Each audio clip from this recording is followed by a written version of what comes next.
goals, we must choose to strengthen the United Nations for the 21st century. The forces shaking our world are also testing the foundations of the United Nations system. We are being hit by rising geopolitical tensions and divisions, chronic uncertainty, and mounting financial strain. But those who depend on the United Nations must not be made to bear the cost, especially now, when for every dollar invested to support our core work to build peace, the world spends $750 on weapons of war. This is not only unsustainable, it is indefensible. In this moment of crisis, the United Nations has never been more essential. The world needs our unique legitimacy, our convening power, our vision to unite nations, to bridge divides and confront the challenges before us. The Pact for the Future has shown your determination to build a United Nations that is stronger, more inclusive, and more effective. That is the logic and the urgency of our UN80 initiative. We are moving swiftly and decisively. I put forward concrete proposals, a revised budget for 2026 that strengthens accountability, improves delivery, and cuts costs. Practical reforms to implement mandates more effectively and efficiently with greater impact. And ideas to spark a paradigm shift in the structure of the UN and how its parts work together. Most of these decisions rest with you, the member states, and we will move forward in full respect of the established procedures. Together, let us choose to invest in a United Nations that adapts, innovates, and is empowered to deliver for people everywhere. Excellencies, my overriding message comes down to this. Now is the time to choose. It's not enough to know what the right choices are. I urge you to make them. I grew up in a world where choices were few. I was raised in the darkness of dictatorship, where fear silenced voices and hope was nearly crushed.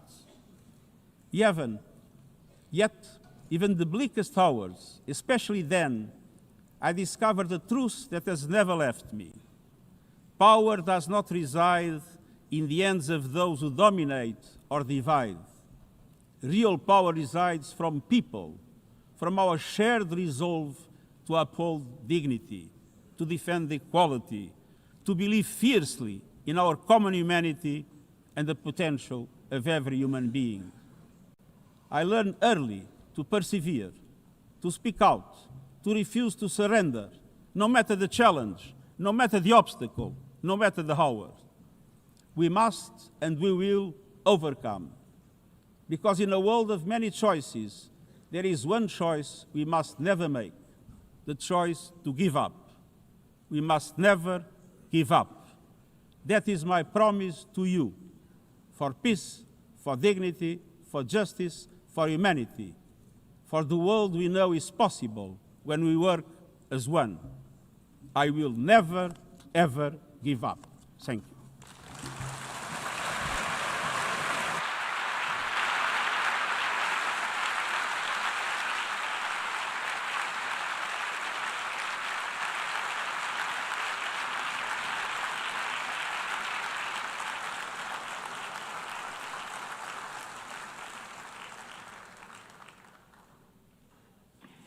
I thank the Secretary General. The Assembly will now turn to agenda item 8, entitled General Debate.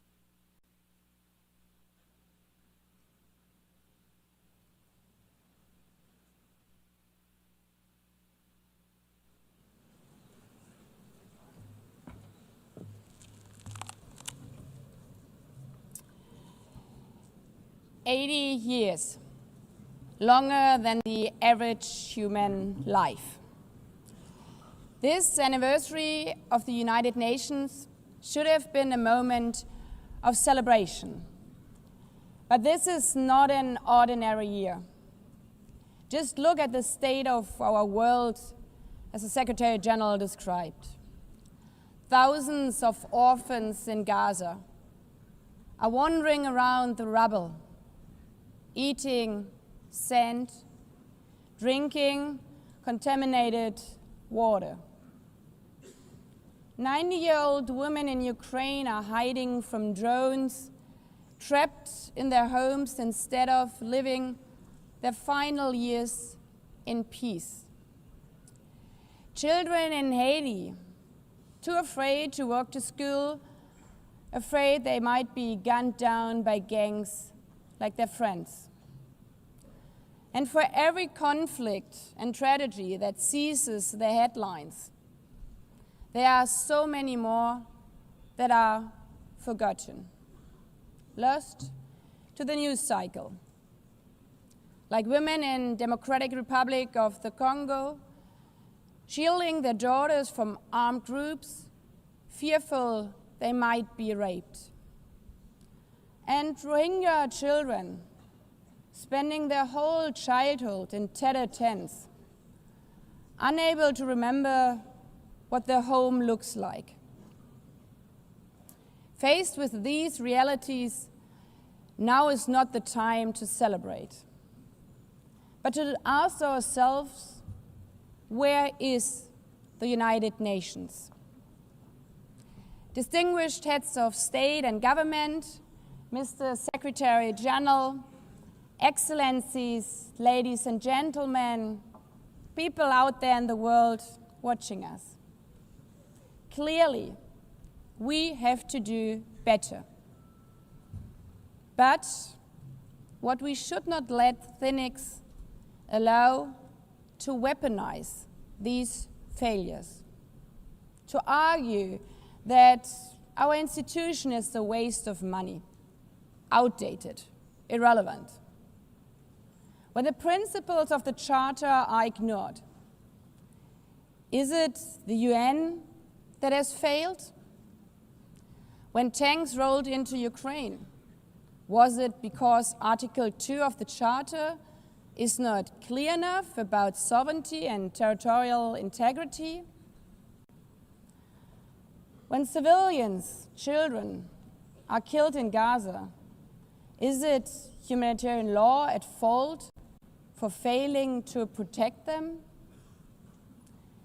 It's not the Charter which fails. It's not the UN as an institution which fails. The Charter, our Charter, is only as strong as member states' willingness to uphold it, and their willingness to hold to account those who violate it. Excellencies, yes, our world is in pain. Yes, we have failures. But imagine how much worse would it be without the United Nations? Would a single person be better off without it? Without UNICEF, 26 million children would not have received an education. Without the World Food Programme, nearly 125 million people would have lacked life-saving food assistance. Without the World Health Organization, over 1 billion vaccines would not have been supplied. Sometimes we could have done more, but we cannot let this dishearten us. If we stop doing the right thing, evil would prevail. This 80th session is not about big celebrations. It's about finding the resolve not to give up, the resolve to be better together, just as our predecessors did 8 decades ago. This institution was born in a world on fire and desperate for reprieve. 750 million, nearly a third of humanity back then, still under colonial rule. 2 world wars in a generation, 70 million dead. The horrors of the Holocaust revealed to our collective shame. This was a generation that knew almost nothing but suffering and despair. The signing of the Charter in 1945 gave hope to millions, gave us a North Star that guided our path from the ashes of war, helped guide nations from colonial rule into independent states, helped end apartheid. Across the decades, the United Nations has been a compass pointing toward peace, humanity, and justice. We have not always succeeded, but the story of this institution is not a story of easy victories. It's a story of falling and rising, of pulling ourselves and each other back up and trying harder. We gather here for the 80th time, not for empty celebration, not out of ritual, not to hear our own voices. We gather to prove that this institution matters, and that through this institution, every nation represented here, no matter how big or small, can summon again the strength and unity first shown in San Francisco 80 years ago. The courage and resolve of world leaders, who even while some called them back then naive, believed they could build a better world from the wreckage of the old. They showed then what true leadership is. It's not about imposing your will or putting others down. True leadership is about lifting others up, not out of altruism, but for our mutual benefit, and even out of our self-interest. Because as our founders and every architect of peace since then has understood, helping others is what makes ultimately our own countries stronger. Could any state have faced the global pandemic alone? The virus did not have any passport. We were only able to solve it at the end with the support of the World Health Organization. The climate crisis does not stop at borders. CO2 emissions anywhere affect people everywhere. Even the wealthiest cities in the world cannot shield themselves from wildfires. And imagine coming here by plane, how safe would you feel to step into the next airplane if there were no International Civil Aviation Organization anymore, which is responsible for setting safety regulations for 5 billion passengers each year? How comfortable would you be with your children using the internet while AI is uncontrolled and unchecked? As the lines between what is real and fake start to blur. In this globalized, digitalized world, we work together or we suffer alone. Excellencies, the theme of this milestone session and the high-level week is therefore better together. 80 years and more for peace, development, and human rights. Will living up to that be easy? No. But this hall was not built for easy times. It was built to come together to confront the hardest topics. This session is a session where the high-level week is about resolving differences. We showed some of it yesterday already. But even the house of dialogue and diplomacy needs a renovation. That is why the UN80 initiative and the wider reform process are not luxuries, but necessities. We are literally now at a crossroads, a make it or break it moment, politically, financially. Therefore, we have to deliver a United Nations that is agile, cost-effective, and fit for purpose. Member states have to give the Secretary General and this process their full support, because reform cannot stop in New York. It must carry through to every capital. That includes delivering the Pact for the Future and accelerating progress on the Sustainable Development Goals. Again, this is not about charity. It's about addressing the core purposes of this institution, about strengthening our foundations across all three pillars: peace and security, human rights, and sustainable development. They are inseparable. Leaving hundreds of millions trapped in extreme poverty, vulnerable to crisis, and denied their human rights is not only a moral failure, it's a recipe for global unrest, terrorism, and a tragic waste of humanity's greatest resource, its people. Put it simply, without the SDGs, there cannot be lasting peace. Excellencies, our future as an institution will also be shaped by the selection of the next Secretary General. And here we must pause and reflect. In nearly 80 years, this organization has never chosen a woman for that role.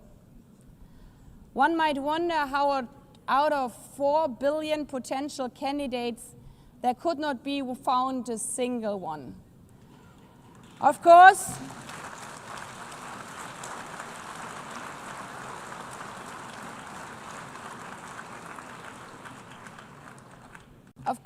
the choice rests with member states.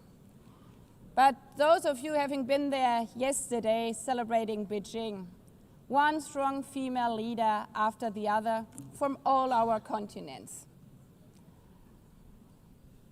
Like 80 years ago, we are standing at a crossroads.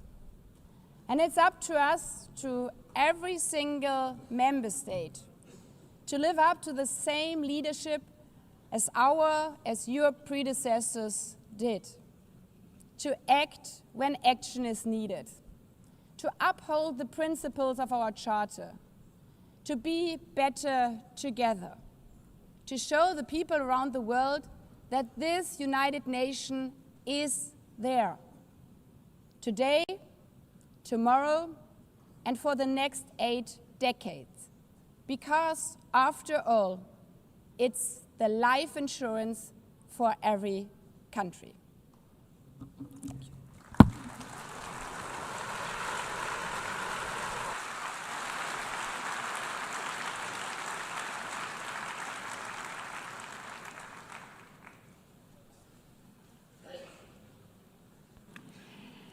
Before giving the floor to the first speaker for this morning, I would like to remind member states that the list of speakers for the general debate has been established on the agreed basis that statements should be no longer than 15 minutes to enable all the speakers to be heard at a given meeting. Within this time frame, I would like to appeal to speakers to deliver their statements at a reasonable pace so that interpretation into the other official languages may be provided properly. I would also like to draw your attention to the decision taken by the Assembly at previous sessions, namely that the practice of expressing congratulations inside the Assembly Hall after speech has been delivered is strongly discouraged. After delivering their statements from the rostrum, speakers are invited to exit the hall through room JA200, located behind the podium, before returning to their seats. May I take it that the Assembly agrees to proceed in this manner? It's so decided. Finally, I should like to draw the attention of member states that during the general debate, official photographers are in the room and will take official photographs of all speakers by the Department of Global Communications. Members interested in obtaining these photographs are requested to contact the photo library of the United Nations. By this, the Assembly will hear an address by His Excellency Luiz Inácio Lula da Silva, President of the Federative Republic of Brazil. I request the protocol to escort His Excellency and invite him to address the Assembly.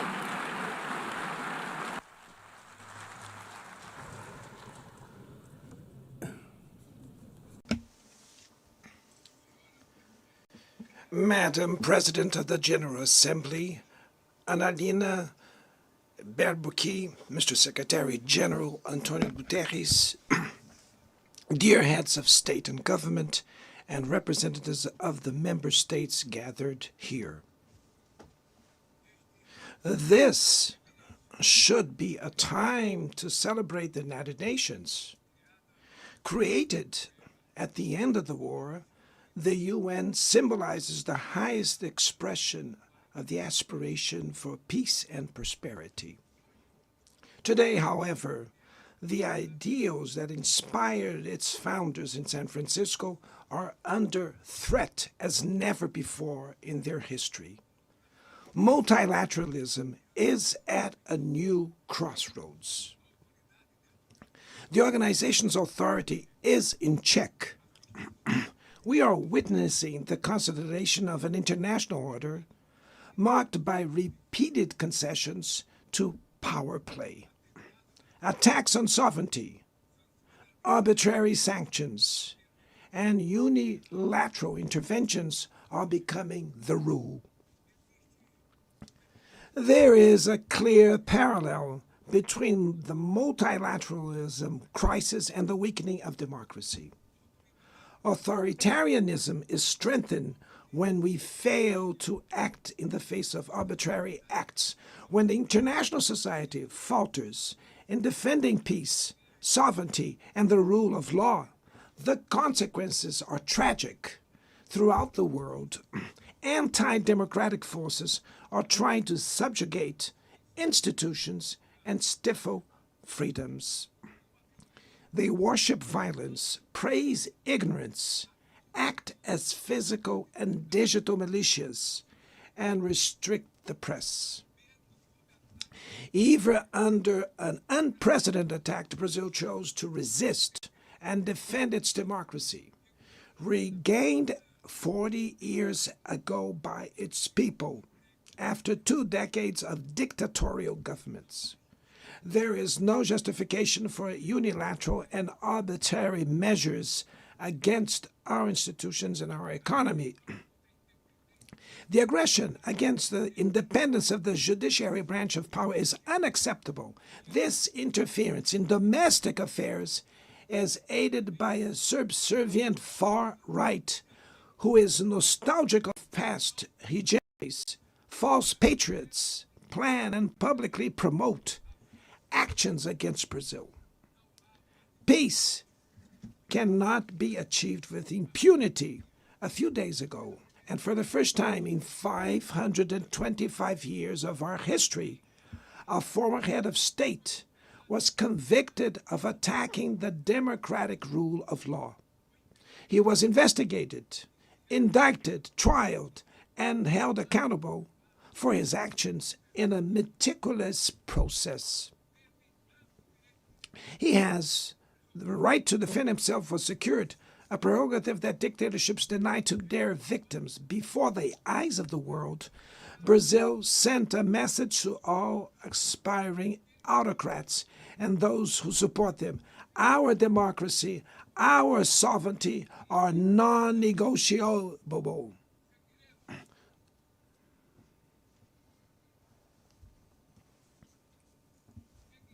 We will continue as an independent nation and as a people free from any type of guardianship. Sound democracies go beyond the electoral ritual. Its strength presupposes the reduction of inequalities, the guarantee of the most basic rights: food, safety, work, housing, education, and health. Democracy fails when women earn less than men or die at the hands of partners and family members. It loses when it closes its doors and blames migrants for the world's ills. Poverty is as much an enemy of democracy as extremism. Therefore, we were proud to receive confirmation from FAO that Brazil has once again left the hunger map in this year, 2025. But in the world, there are still 670 million hungry people, and about 2.3 billion face food insecurity. The only war of which everyone can emerge victorious is the one we wage against hunger and poverty. This is the goal of the global alliance we launched at the G20 and which has the support of 103 countries. The international community needs to revise its priorities, reduce arms spending, and increase development aid.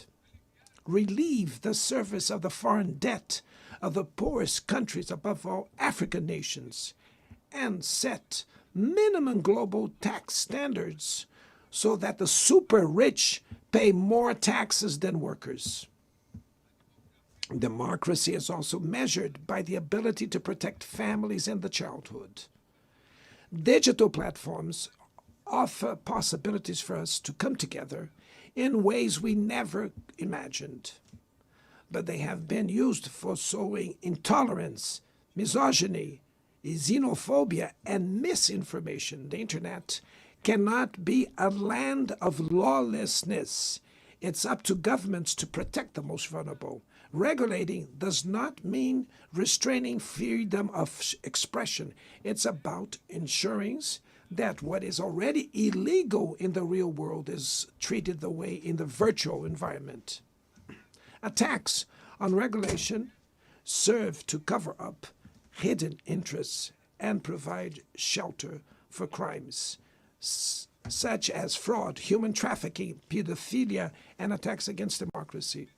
The Brazilian parliament was right to rush to address this issue.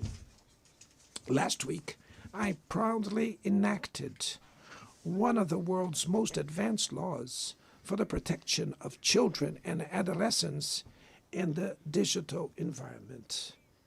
Also, we sent draft bills to the National Congress to foster competition in digital markets and to encourage the installation of sustainable data centers.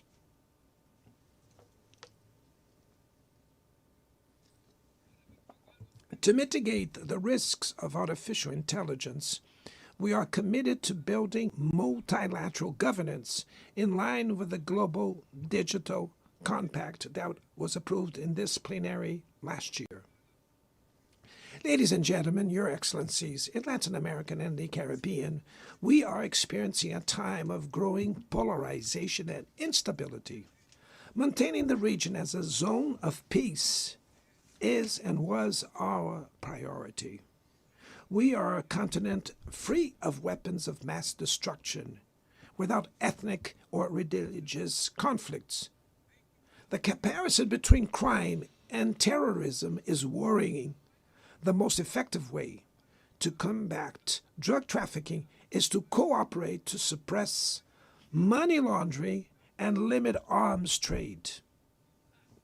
Using lethal force in situations that do not constitute armed conflict is tantamount to executing people without trial. Other parts of the planet have already witnessed interventions that cause greater damage than intended, with serious humanitarian consequences. The path to dialogue must not be closed in Venezuela. Haiti has the right to a violence-free future, and it is unacceptable that Cuba be listed as a country that sponsors terrorism. In the conflict in Ukraine,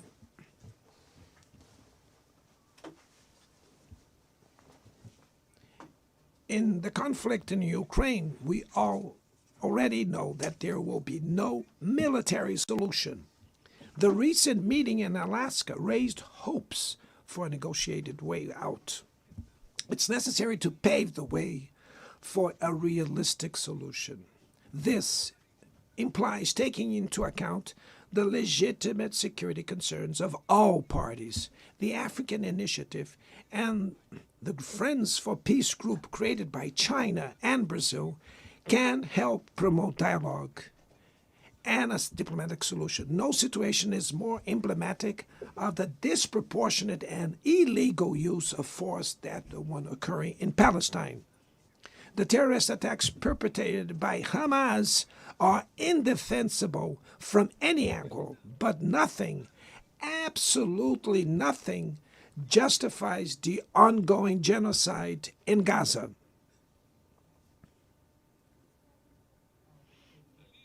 There, under tons of rubble, are buried tens of thousands of innocent women and children.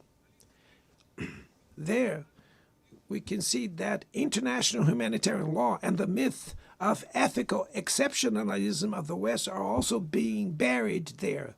This massacre would not have happened without the complicity of those who could have prevented it. In Gaza, hunger is used as a weapon of war, and the forced displacement of populations goes on unpunished. I express my admirations to the Jews who, inside and outside Israel, oppose this collective punishment. The Palestinian people are at risk of disappearing. They will only survive with an independent state integrated to the international community. This is the solution defended by more than 150 UN members, reaffirmed yesterday here in this very plenary, but bared by a single veto. It is regrettable that President Mahmoud Abbas was prevented by the host country of occupying the Palestinian bench at this historical moment.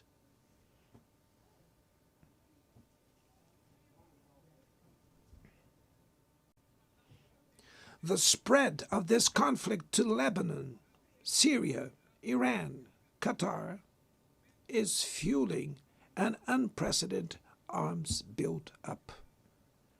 Madam President, bombs and nuclear weapons will not protect us from the climate crisis.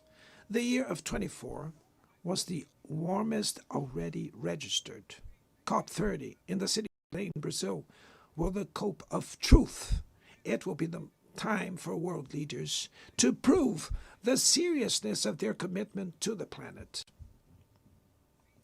Without a complete picture of the NDC's nationally determined contributions, we were walking blindfolded towards the abyss. Brazil has committed to reducing its emissions by 59 and 67%, covering all greenhouse gases and all sectors of the economy. Developing nations face climate change while grappling with other challenges. Meanwhile, rich countries enjoy a standard of living reached at the expense of 200 years of greenhouse gas emissions, demanding greater ambition and greater access to resources and technology. It's not a matter of charity, but of justice. The race for critical minerals essential for energy transition cannot reproduce the predatory and asymmetrical logic that has characterized recent centuries. In Belém City, the world will learn about the reality of the Amazon. Brazil has already reduced deforestation by half in the region in the last 2 years. Eradicating it requires ensuring decent living conditions for its millions of inhabitants. Promoting sustainable development is the objective of the Tropical Forest Forever facility, which Brazil intends to launch to compensate countries that keep their forests standing. But the time has come to move from the negotiation phase to the implementation stage. The world owes a lot to the regime created by the Climate Convention. Climate change needs to be brought to the heart of the UN so that it gets the attention it deserves. A council linked to the General Assembly with the power and legitimacy to monitor commitments provide coherence to climate action. This is a fundamental step towards a broader reform of the organization, which would also include an expanded Security Council in the 2 member categories. Few areas have worsened as much as the multilateral trading system.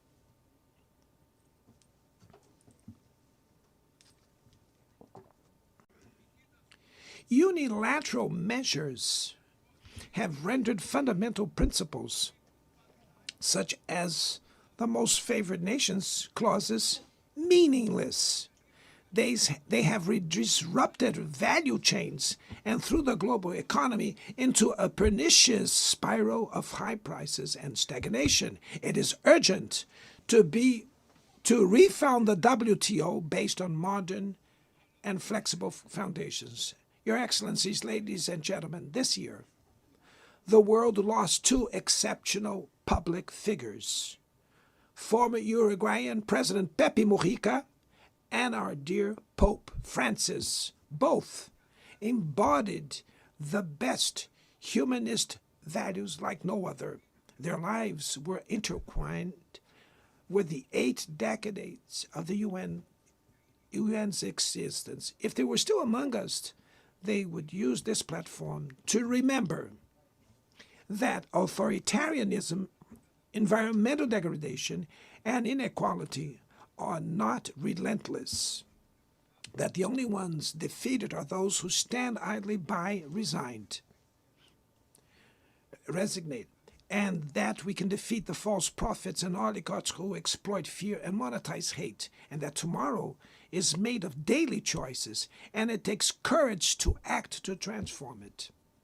In the future that Brazil envisions, there is no room for the reenactment of ideological rivalries or spheres of influence. Confrontation is not inevitable. We need leaders with clear visions who understand that the international order is not a zero-sum game. The 21st century will be increasingly multipolar. For it to remain peaceful, it cannot fall to multilateral. Brazil is giving increasing importance to the European Union, the African Union, ASEAN, CELAC, BRICS, and the G20. The voice of the Global South must be heard. The UN has today almost 4 times more members than the 51 who were at its foundation. Our historic mission is to make it once again a barrier of hope and a promoter of equality, peace, sustainable development, diversity, and tolerance. May God bless us all. And thank you very much.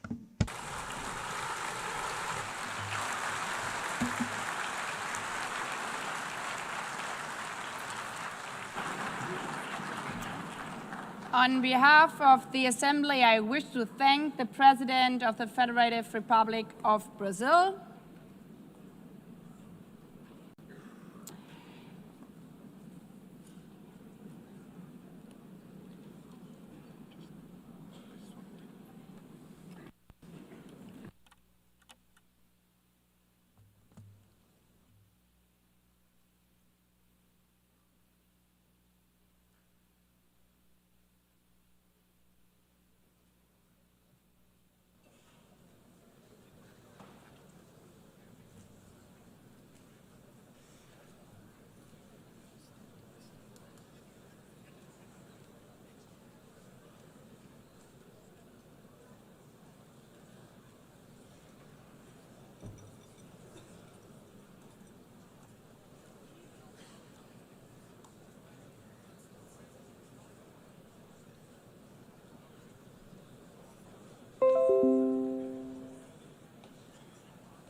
The Assembly will hear an address by His Excellency Donald Trump, President of the United States of America.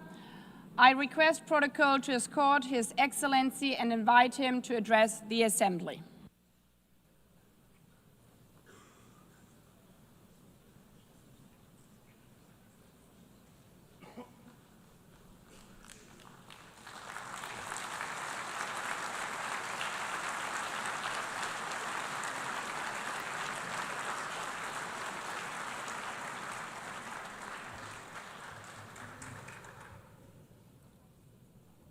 Thank you very much.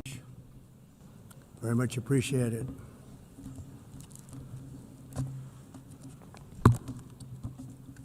And I don't mind making this speech without a teleprompter, because the teleprompter is not working. I feel very happy to be up here with you nevertheless, and that way you speak more from the heart. I can only say that whoever's operating this teleprompter is in big trouble.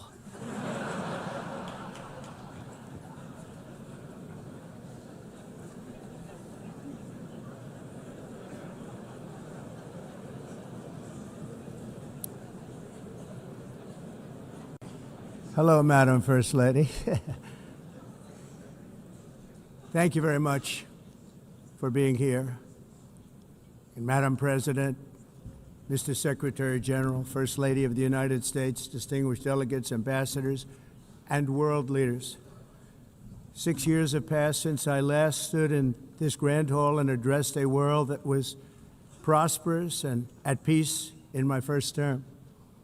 Since that day, the guns of war have shattered the peace I forged on 2 continents. An era of calm and stability gave way to one of the great crises of our time. And here in the United States, 4 years of weakness, lawlessness, and radicalism under the last administration delivered our nation into a repeated set of disasters. 1 year ago, our country was in deep trouble, but today, just 8 months into my administration, we are the hottest country anywhere in the world, and there is no other country even close. America is blessed with the strongest economy, the strongest borders, the strongest military, the strongest friendships, and the strongest spirit of any nation on the face of the earth. This is indeed the golden age of America. We are rapidly reversing the economic calamity we inherited from the previous administration, including ruinous price increases and record-setting inflation like we've never had before. Under my leadership, energy costs are down, gasoline prices are down, grocery prices are down, mortgage rates are down, and inflation has been defeated. The only thing that's up is the stock market, which just hit a record high. In fact, it hit a record high 48 times in the last short period of time. Growth is surging, manufacturing is booming. The stock market, as I said, is doing better than it's ever done, and all of you in this room benefit by that. Almost everybody. And importantly, workers' wages are rising at the fastest pace in more than 60 years. And that's what it's all about, isn't it? In 4 years of President Biden, we had less than $1 trillion of new investment into the United States. In just 8 months since I took office, we have secured commitments and money already paid for $17 trillion. Think of it, 4 years, less than $1 trillion, 8 months, much more than $17 trillion is being invested in the United States, and it's now pouring in from all parts of the world. We've implemented the largest tax cuts in American history and the largest regulation cuts in American history, making this once and again the best country on earth to do business. And many of the people in this room are investing in America, and it's turned out to be an awfully good investment during this 8-month period. In my first term, I built the greatest economy in the history of the world. We had the best economy ever, history of the world. And I'm doing the same thing again, but this time it's actually much bigger and even better. The numbers far surpass my record-setting first term. On our southern border, we have successfully repelled a colossal invasion, and for the last 4 months, and that's 4 months in a row, the number of illegal aliens admitted and entering our country has been 0. Hard to believe. because if you look back just a year ago, it was millions and millions of people pouring in from all over the world, from prisons, from mental institutions, drug dealers. All over the world they came. They just poured into our country with the ridiculous open border policy of the Biden administration. Our message is very simple. If you come illegally into the United States, you're going to jail, or you're going back to where you came from, or perhaps even further than that. You know what that means.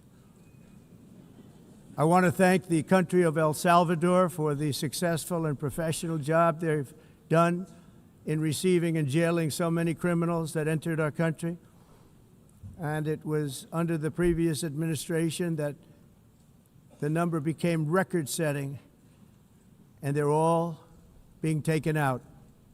We have no choice. And other countries have no choice, because other countries are in the exact same situation with immigration. It's destroying your country, and you have to do something about it. On the world stage, America is respected again like it has never been respected before.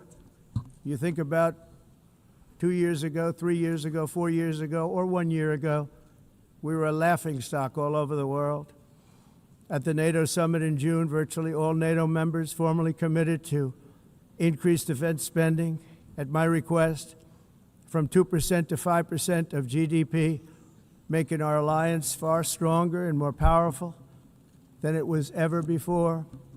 In May, I traveled to the Middle East to visit my friends and rebuild our partnerships in the Gulf and those valued relationships with Saudi Arabia, Qatar, and the UAE, and other countries are now, I believe, closer than ever before. My administration has negotiated one historic trade deal after another, including with the United Kingdom, the European Union, Japan, South Korea, Vietnam, Indonesia, the Philippines, Malaysia, and many, many others. Likewise, in a period of just 7 months, I have ended 7 unendable wars. They said they were unendable. You're never going to get them solved. Some were going for 31 years, 2 of them, 31, think of it, 31 years. One was 36 years. One was 28 years. I ended 7 wars. And in all cases, they were raging with countless thousands of people being killed.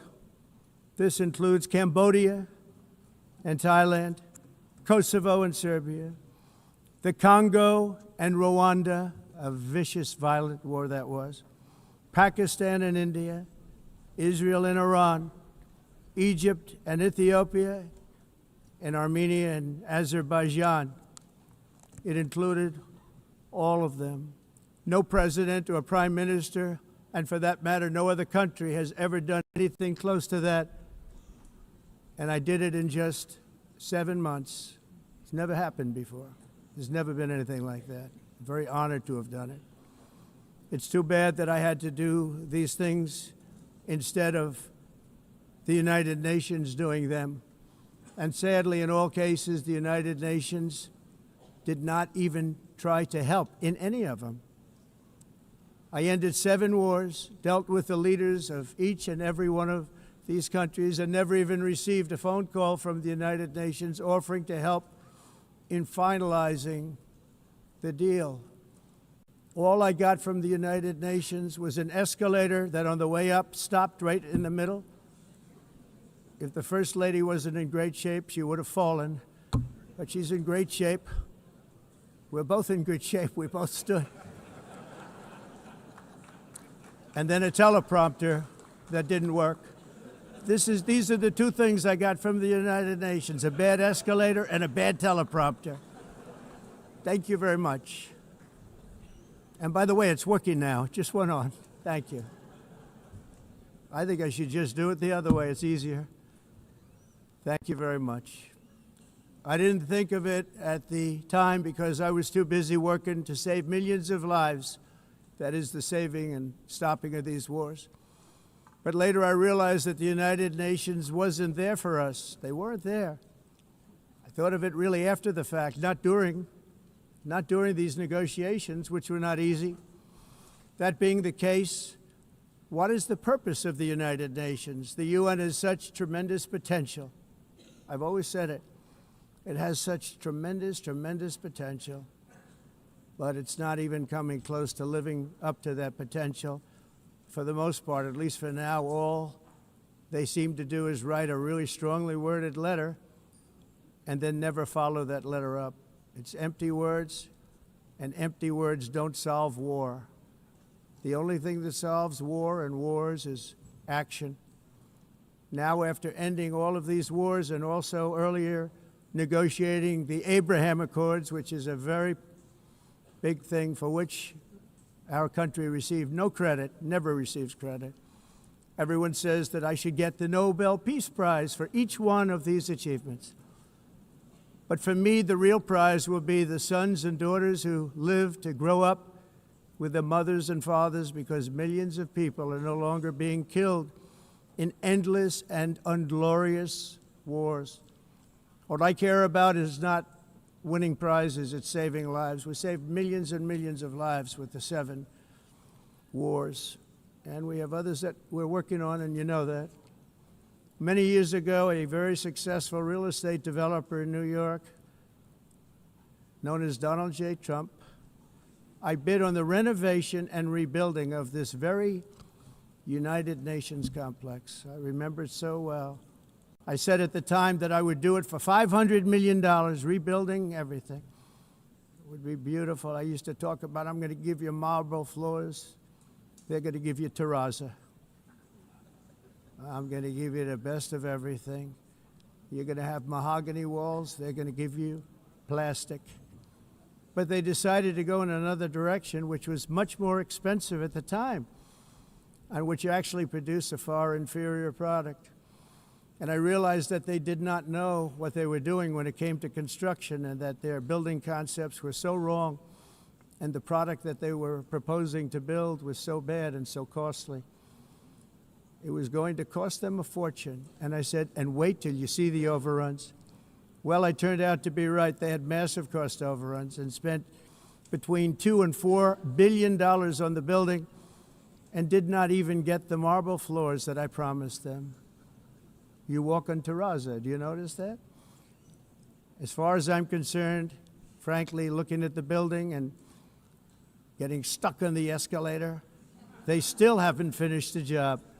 They still haven't finished. That was years ago. The project was so corrupt that Congress actually asked me to testify before them on the tremendous waste of money, because it turned out that they had no idea what it was, but they knew it was anywhere between $2 and $4 billion as opposed to $500 million with a guarantee. But they had no idea, and I said it cost much more than $5 billion. Unfortunately, many things in the United Nations are happening just like that, but on an even much bigger scale, much, much bigger. Very sad to see. Whether the UN can manage to play a productive role, I've come here today to offer the hand of American leadership and friendship to any nation in this assembly that is willing to join us in forging a safer, more prosperous world. And it's a world that we'll be much happier with. A dramatically better future is within our reach. But to get there, we must reject the failed approaches of the past and work together to confront some of the greatest threats in history. There is no more serious danger to our planet today than the most powerful and destructive weapons ever devised by man, of which the United States, as you know, has many. Just as I did in my first term, I've made containing these threats a top priority, starting with the nation of Iran. My position is very simple. The world's #1 sponsor of terror can never be allowed to possess the most dangerous weapon. That's why shortly after taking office, I sent the so-called Supreme Leader a letter making a generous offer. I extended a pledge of full cooperation in exchange for a suspension of Iran's nuclear program. The regime's answer was to continue their constant threats to their neighbors and U.S. interests throughout the region, and some great countries that are right nearby. Today, many of Iran's former military commanders, in fact, I can say almost all of them, are no longer with us. They're dead. And 3 months ago, in Operation Midnight Hammer, 7 American B-2 bombers dropped the 14 30,000-pound each bombs on Iran's key nuclear facilities, totally obliterating everything. No other country on earth could have done what we did. No other country has the equipment to do what we did. We have the greatest weapons on earth. We hate to use them. But we did something that for 22 years people wanted to do. With Iran's nuclear enrichment capacity demolished, I immediately brokered an end to the 12-day war, as it's called, between Israel and Iran, with both sides agreeing to fight no longer. As everyone knows, I have also been deeply engaged in seeking a ceasefire in Gaza. Have to get that done. Have to get it done. Unfortunately, Hamas has repeatedly rejected reasonable offers to make peace. We can't forget October 7th, can we? Now, as if to encourage continued conflict, some of this body is seeking to unilaterally recognize a Palestinian state. The rewards would be too great for Hamas terrorists for their atrocities. This would be a reward for these horrible atrocities, including October 7th, even while they refuse to release the hostages or accept a ceasefire. Instead of giving to Hamas and giving so much, because they've taken so much, they have taken so much. This could have been solved so long ago. But instead of giving in to Hamas's ransom demands, those who want peace should be united with one message: release the hostages now. Just release the hostages now. Thank you.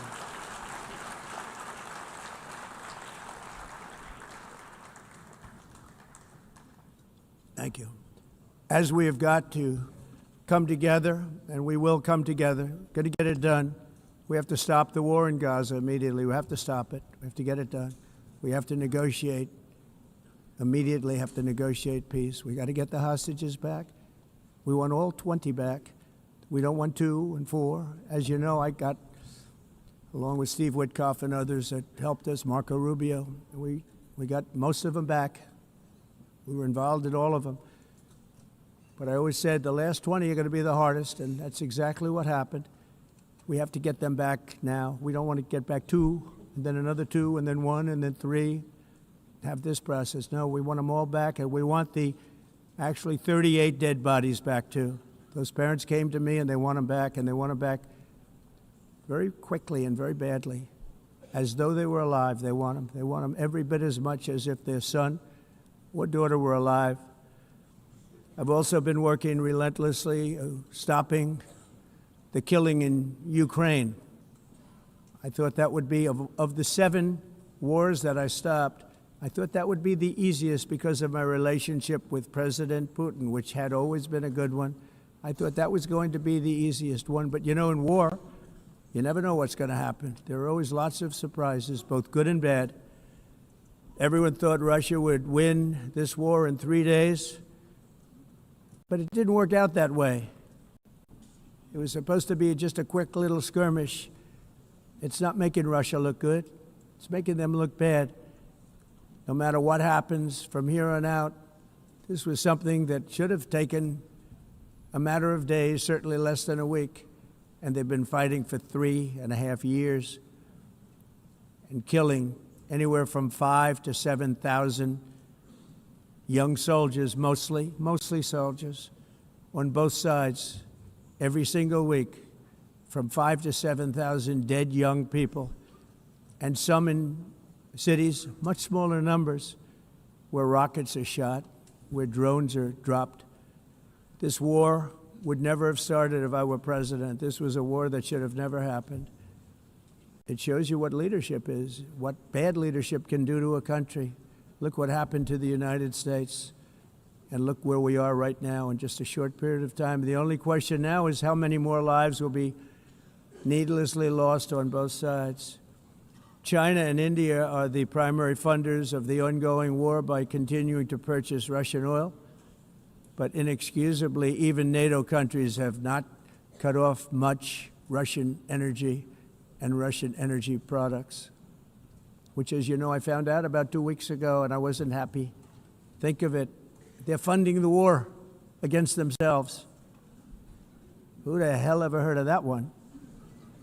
In the event that Russia is not ready to make a deal to end the war, then the United States is fully prepared to impose a very strong round of powerful tariffs, which would stop the bloodshed, I believe, very quickly. But for those tariffs to be effective, European nations, all of you are gathered here right now, would have to join us in adopting the exact same measures. I mean, you're much closer to this. We have an ocean in between. You're right there. And Europe has to step it up.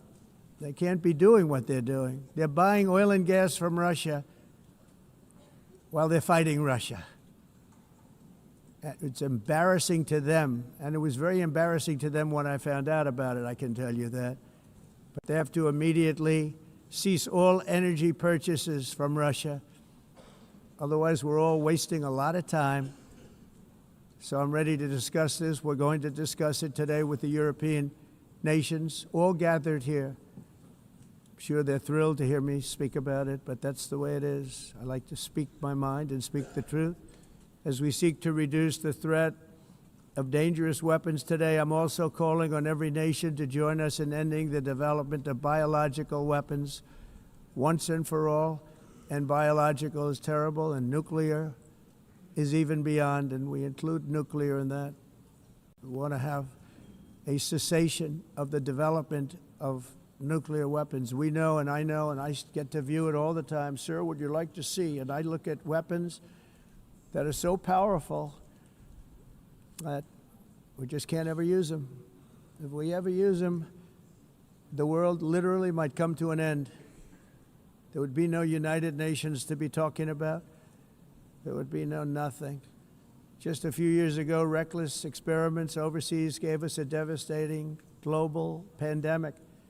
Yet despite that worldwide catastrophe, many countries are continuing extremely risky research into bioweapons and man-made pathogens. This is unbelievably dangerous. To prevent potential disasters, I'm announcing today that my administration will lead an international effort to enforce biological weapons convention, which is going to be meeting with the top leaders of the world by pioneering an AI verification system that everyone can trust. Hopefully the UN can play a constructive role, and it will also be one of the early projects under AI. Let's see how good it is, because a lot of people are saying it could be one of the great things ever, but it also can be dangerous, but it can be put to tremendous use and tremendous good, and this would be an example of that. Not only is the UN not solving the problems it should, too often, it's actually creating new problems for us to solve. The best example is the #1 political issue of our time, the crisis of uncontrolled migration. It's uncontrolled. Your countries are being ruined. The United Nations is funding an assault on Western countries and their borders. In 2024, the UN budgeted $372 million in cash assistance to support an estimated 624,000 migrants journeying into the United States. Think of that. The UN is supporting people that are illegally coming into the United States, and then we have to get them out. The UN also provided food, shelter, transportation, and debit cards to illegal aliens. Can you believe that? On the way to infiltrate our southern border. Millions of people came through that southern border. Just a year ago, millions and millions of people were pouring in, 25 million altogether over the 4 years of the incompetent Biden administration. And now we have it stopped, totally stopped. In fact, they're not even coming anymore because they know they can't get through. But what took place is totally unacceptable. The UN is supposed to stop invasions, not create them and not finance them. In the United States, we reject the idea that mass numbers of people from foreign lands can be permitted to travel halfway around the world, trample our borders, violate our sovereignty, cause unmitigated crime, and deplete our social safety net. We have reasserted that America belongs to the American people, and I encourage all countries to take their own stand in defense of their citizens as well. You have to do that because I see it. I'm not mentioning names. I see it, and I could call every single one of them out. You're destroying your countries. They're being destroyed. Europe is in serious trouble. They've been invaded by a force of illegal aliens like nobody's ever seen before. Illegal aliens are pouring into Europe. Nobody is ever, and nobody's doing anything to change it, to get them out. It's not sustainable. And because they choose to be politically correct, they're doing just absolutely nothing about it. And I have to say, I look at London, where you have a terrible mayor, terrible, terrible mayor, and it's been so changed, so changed. Now they want to go to Sharia law, but you're in a different country. You can't do that. Both the immigration and their suicidal energy ideas will be the death of Western Europe if something is not done immediately. This cannot be sustained. What makes the world so beautiful is that each country is unique. But to stay this way, every sovereign nation must have the right to control their own borders. You have the right to control your borders, as we do now, and to limit the sheer numbers of migrants entering their countries and paid for by the people of that nation that were there and that built that particular nation at the time. They put their blood, sweat, tears, money into that country, and now they're being ruined. Proud nations must be allowed to protect their communities and prevent their societies from being overwhelmed by people they have never seen before, with different customs, religions, with different everything. Where migrants have violated laws, lodged false asylum claims, or claimed refugee status for illegitimate reasons, they should, in many cases, be immediately sent home.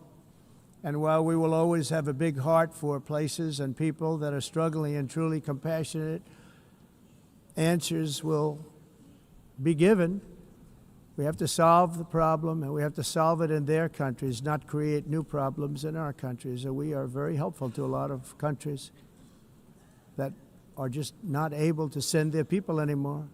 They used to send them to us in caravans of 25,000, 30,000 people each. These massive caravans of people pouring into our country, totally unchecked and unvetted. But not anymore. According to the Council of Europe, in 2024, almost 50% of inmates in German prisons were foreign nationals or migrants. In Austria, the number was 53% of the people in prisons were from places that weren't from where they are now. In Greece, the number was 54%, and in Switzerland, beautiful Switzerland, 72% of the people in prisons are from outside of Switzerland. When your prisons are filled with so-called asylum seekers who repaid kindness, and that's what they did, they repaid kindness with crime, it's time to end the failed experiment of open borders. You have to end it now. Let's see, I can tell you. I'm really good at this stuff. Your countries are going to hell. In America, we've taken bold action to swiftly shut down uncontrolled migration. Once we started detaining and deporting everyone who crossed the border and removing illegal aliens from the United States, they simply stopped coming. They're not coming anymore. We're getting a lot of credit, but they're not coming anymore. This was a humanitarian act for all involved, because on the trips up, thousands of people a week were dying. Women were being raped. Nobody's ever seen anything like it. Raped, horribly beaten, raped. On the trip up, the journey up, it was a long walk. It was a long, arduous journey, indeed. And it was also a historic victory against human trafficking throughout the region. What we did was a victory, and we saved so many lives of people that wouldn't make the journey. That journey was loaded up with death. loaded up with death. Dead bodies all along the roads of jungles to get up. They go through jungles, they go through areas so hot you couldn't breathe. They were dying of suffocation, areas so hot that you couldn't breathe. Dead bodies all over. By them not coming, we're saving tremendous numbers of lives. My people have done a fantastic job in doing what they did, and the American public agrees with it. I mean, I was very proud to see this morning I have the highest poll numbers I've ever had. Part of it is because of what we've done on the border. I guess the other part is what we've done in the economy. Joe Biden's policies empowered murderous gangs, human smugglers, child traffickers, drug cartels, and prisoners from all over the world. The previous administration also lost nearly 300,000 children. Think of that. They lost more than 300,000 children, little children, who were trafficked into the United States on the Biden watch, many of whom have been raped, exploited, and abused, and sold. Sold. Nobody talks about that. The fake news doesn't write about it. With many others, young children who are missing or dead. And we found a lot of these children, and we're sending them back, and we've been sending them back to their parents. They said, nobody knows who they are. They said, where do you come from? And they'll give us a country, and we'll find out, and we'll figure it out, and we'll bring them back to their homes. And the mother and father rush to the door, and their tears in their eyes. They can't believe that they're seeing their son or daughter, their little son or daughter again. We've done almost 30,000 of them so far. Any system that results in the mass trafficking of children is inherently evil. Yet that is exactly what the globalist migration agenda has done, and it's what it's all about. In America, those days, as you know, are over. The Trump administration is working, and we are continuing to work to track down the villains that are causing this problem, and also, as I said, to get back the 30,000 we've already returned. Now I think we're going to have another. We're going to find a lot. You're not going to find all of them. 300, more than 300,000. They're lost or they're dead. They're lost or they're dead because of the animals that did this.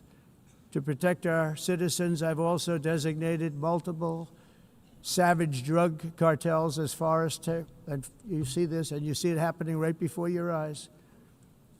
Let's put it this way, people don't like taking big loads of drugs in boats anymore. There aren't too many boats that are traveling on the seas by Venezuela. They tend not to want to travel very quickly anymore. And we've virtually stopped drugs coming into our country by sea. We call them the water drugs. They kill hundreds of thousands of people. I've also designated multiple savage drug cartels as far as foreign terrorist organizations, along with two bloodthirsty transnational gangs, probably the worst gangs anywhere in the world, MS-13 and Tren de Aragua. Tren de Aragua is from Venezuela, by the way. Such organizations torture, maim, mutilate, and murder with impunity. They're the enemies of all humanity. For this reason, we've recently begun using the supreme power of the United States military to destroy Venezuela terrorists and trafficking networks led by Nicolas Maduro. To every terrorist thug smuggling poisonous drugs into the United States of America, please be warned that we will blow you out of existence. That's what we're doing. We have no choice. Can't let it happen. They're destroying. I believe we lost 300,000 people last year to drugs, 300,000. Fentanyl and other drugs. Each boat that we sink carries drugs that would kill more than 25,000 Americans. We will not let that happen. Energy is another area where the United States is now thriving like never before. We're getting rid of the falsely named renewables. By the way, they're a joke. They don't work. They're too expensive. They're not strong enough to fire up the plants that you need to make your country great. The wind doesn't blow. Those big windmills are so pathetic and so bad, so expensive to operate. And they have to be rebuilt all the time, and they start to rust and rot most expensive energy ever conceived, and it's actually energy. You're supposed to make money with energy, not lose money. You lose money, the governments have to subsidize. You can't put them out without massive subsidies. And most of them are built in China, and I give China a lot of credit. They build them, but they have very few wind farms. So why is it that they build them and they send them all over the world, but they barely use them? You know what they use? Coal. They use gas. They use almost anything, but they don't like wind. But they sure as hell like selling the windmills. Europe, on the other hand, has a long way to go, with many countries being on the brink of destruction because of the green energy agenda. And I give a lot of credit to Germany. Germany was being led down a very sick path, both on immigration, by the way, and on energy. They were going green, and they were going bankrupt. And the new leadership came in, and they went back to where they were, with fossil fuel and with nuclear, which is good. It's now safe, and you can do it properly. But they went back to where they were, and they opened up a lot of different plants, energy-producing plants, and they're doing well. I give Germany a lot of credit for that.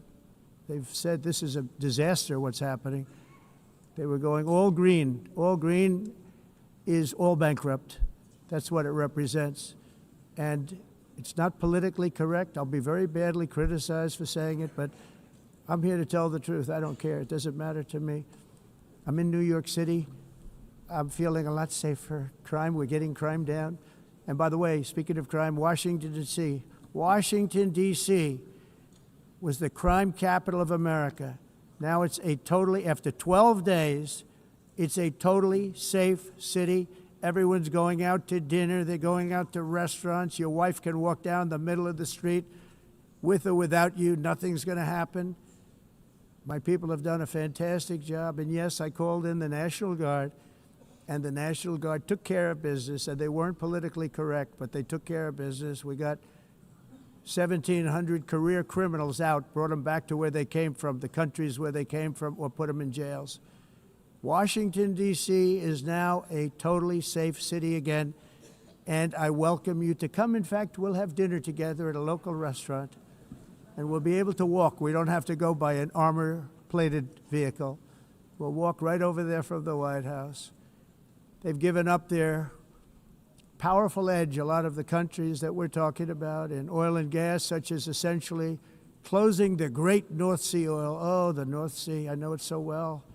Aberdeen was the oil capital of Europe, and there's tremendous oil that hasn't been found in the North Sea, tremendous oil. And I was with the Prime Minister I respect and like a lot, and I said, you're sitting with the greatest asset. They essentially closed it by making it so highly taxed that no developer, no oil company can go there.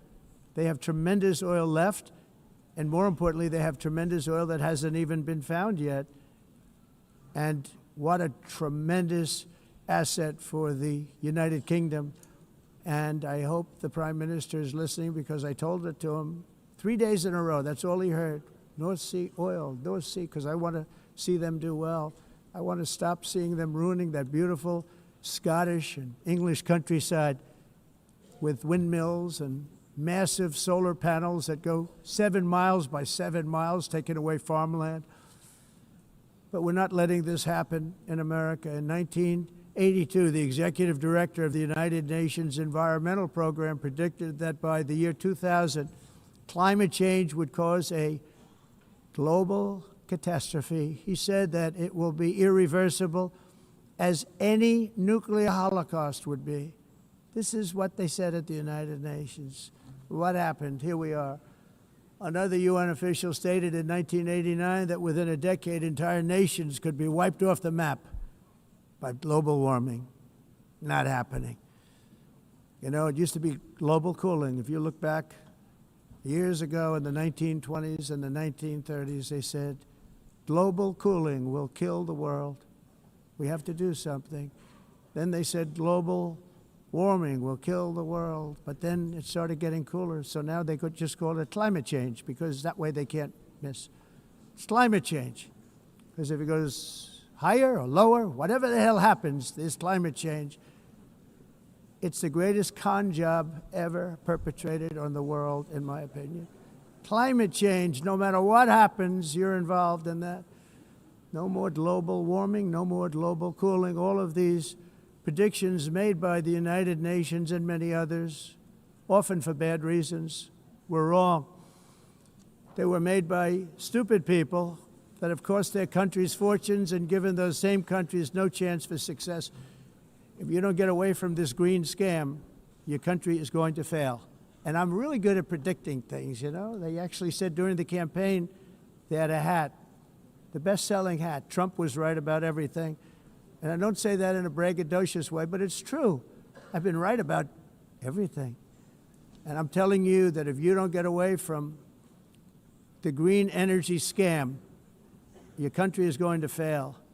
And if you don't stop people that you've never seen before, that you have nothing in common with, your country is going to fail.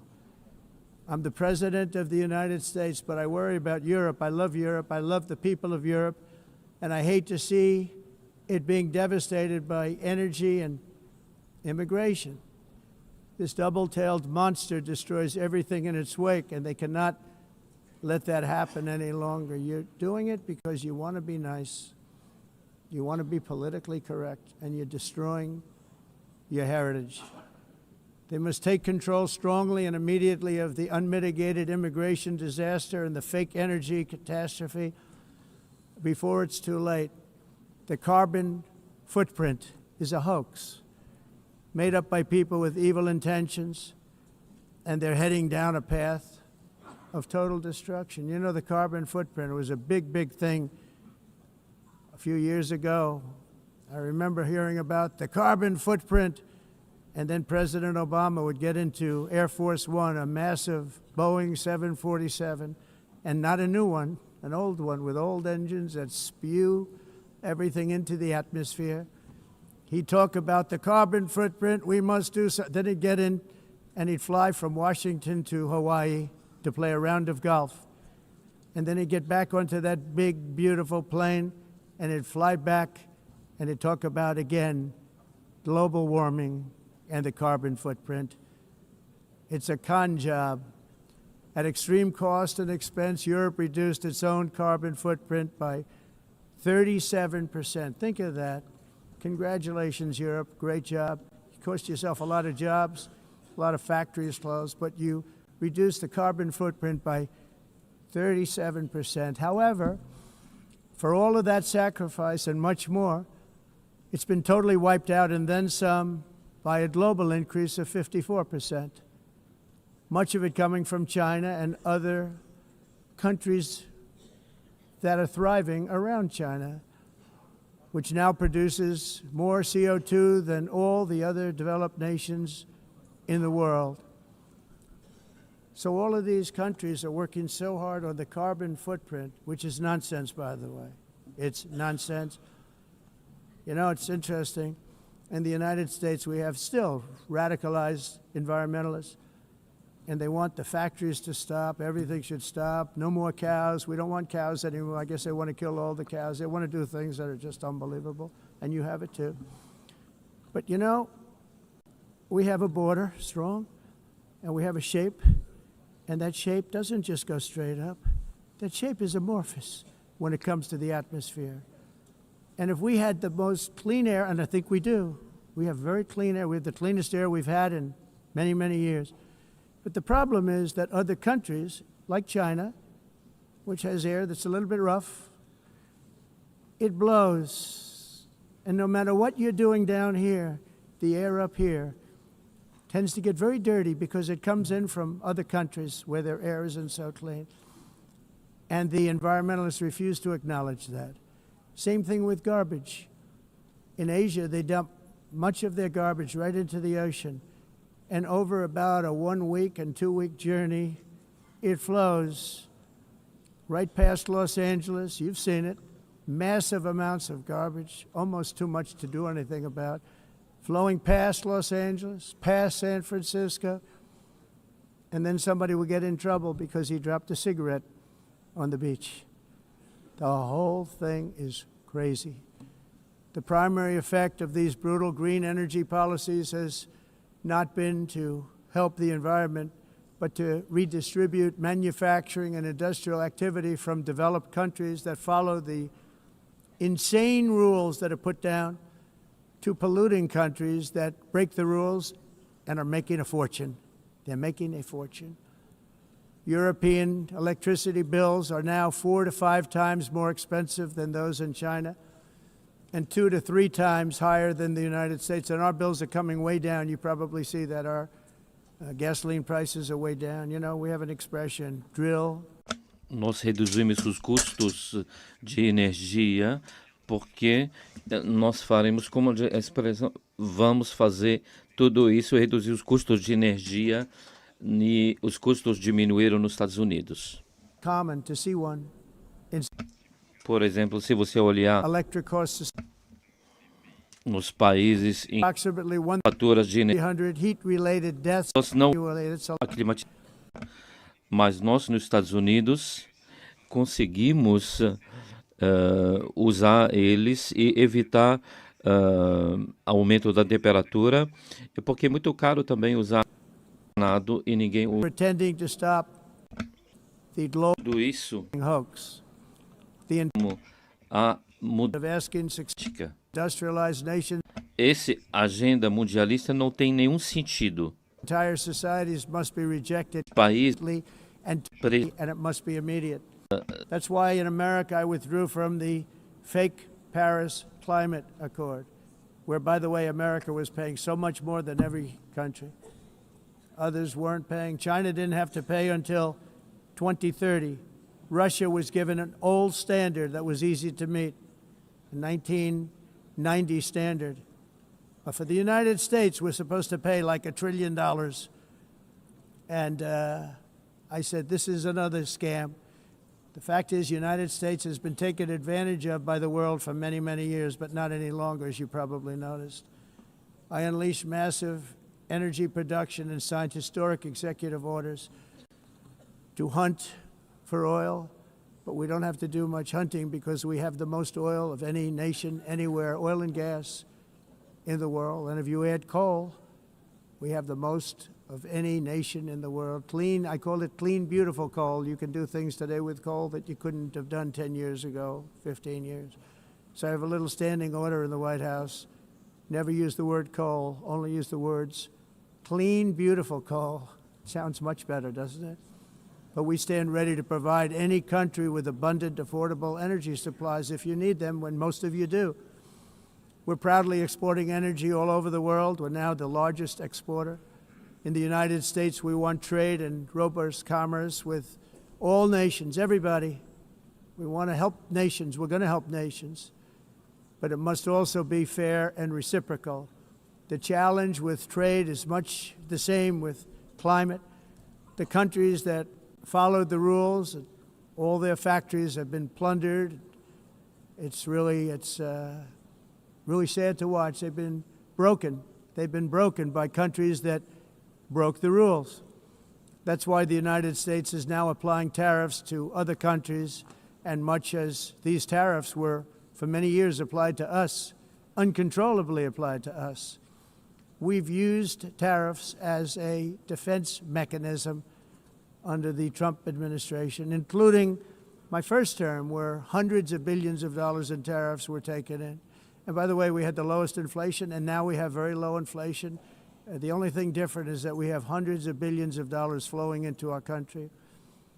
But this is how we will ensure that the system works for everyone and is sustainable into the future. We're also using tariffs to defend our sovereignty and security throughout the world, including against nations that have taken advantage of former U.S. administrations for decades, including the most corrupt, incompetent administration in history, the sleepy Joe Biden administration.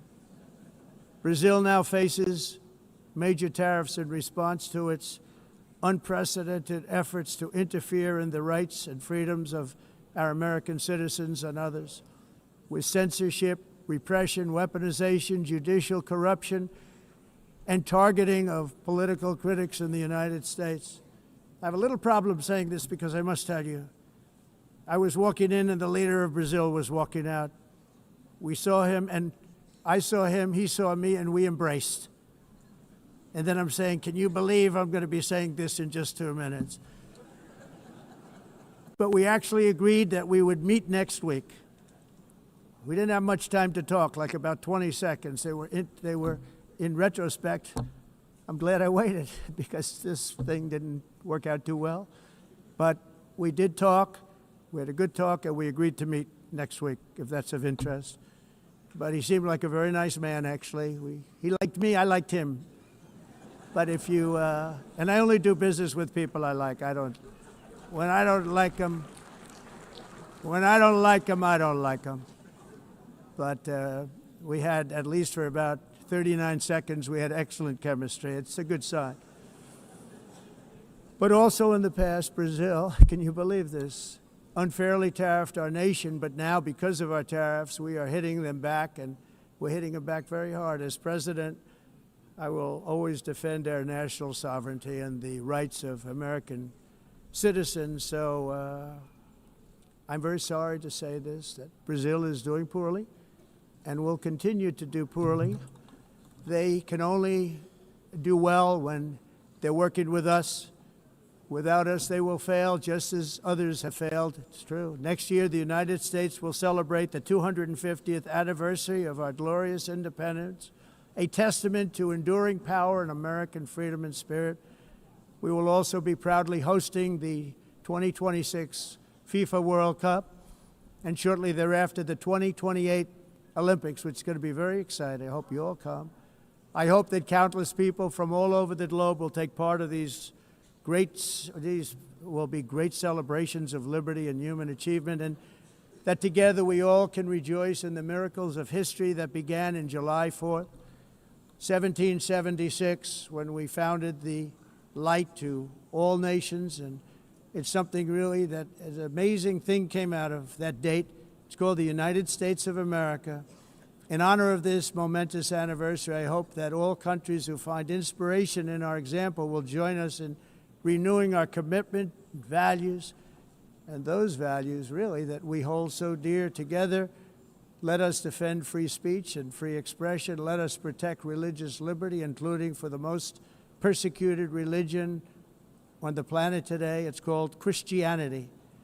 And let us safeguard our sovereignty and cherish qualities that have made each of our nations so special, incredible, and extraordinary. In closing, I just want to repeat that immigration and the high cost of so-called green renewable energy is destroying a large part of the free world and a large part of our planet.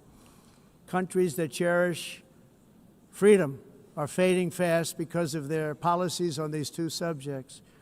You need strong borders and traditional energy sources if you are going to be great again.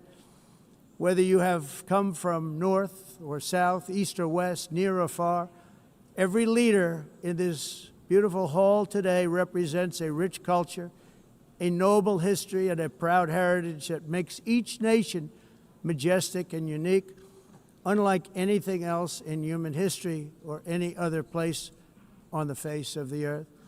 From London to Lima, from Rome to Athens, from Paris to Seoul, from Cairo to Tokyo and Amsterdam to right here in New York City, we stand on the shoulders of the leaders and legends, generals and giants, heroes and titans who won and built our beloved nations, all of our nations, with their own courage, strength, spirit, and skill.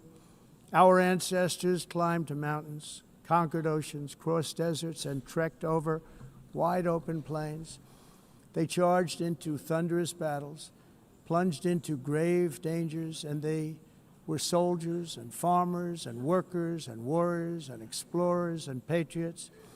They built towns into cities, tribes into kingdoms, ideas into industries, and small islands into mighty empires. You're a part of all of that. They were champions for their people who never gave up and who never, ever gave in. Their values defined our national identities. Their visions forged our magnificent destiny. Everybody in this room is a part of it in your own way. Each of us inherits the deeds and the myths the triumphs, the legacies of our own heroes and founders who so bravely showed us the way. Our ancestors gave everything for homelands that they defended with pride, with sweat, with blood, with life, and with death. Now the righteous task of protecting the nations that they built belongs to each and every one of us. So together let us uphold our sacred duty to our people and to our citizens. Let us protect their borders, ensure their safety, preserve their cultures, treasure, and traditions, and fight, fight, fight for their precious dreams and their cherished freedoms. And in friendship and really a beautiful vision, let us all work together to build a bright, beautiful planet, a planet that we all share, a planet of peace and a world that is richer, better, and more beautiful than ever before. That can happen. It will happen. It will happen, and I hope it can happen and start right now, right at this moment. We'll turn it around. We're going to make our countries better, safer, more beautiful. We're going to take care of our people. Thank you very much. It's been an honor. God bless the nations of the world. Thank you very much. Bye.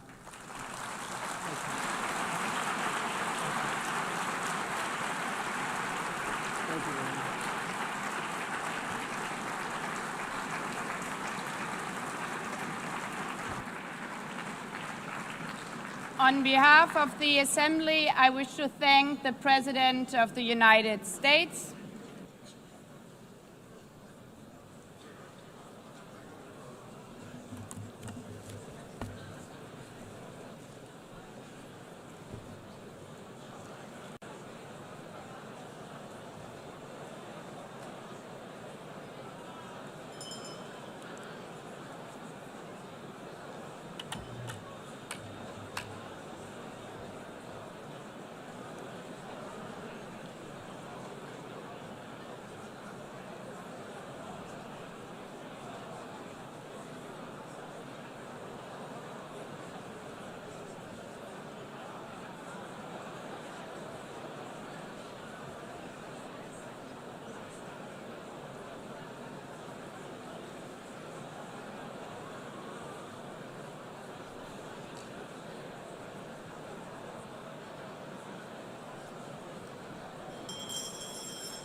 please be seated.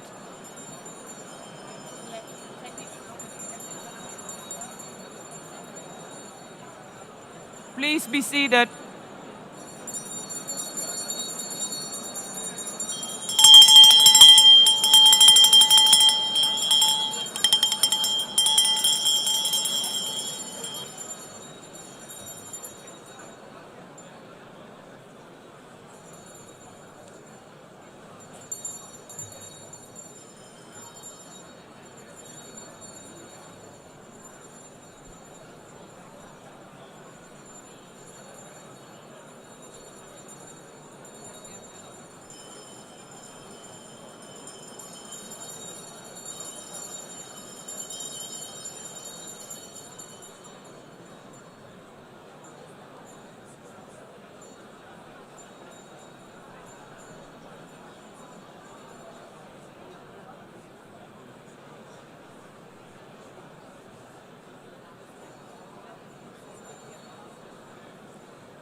Excellencies, could you please take your seats in due respect to the next speakers?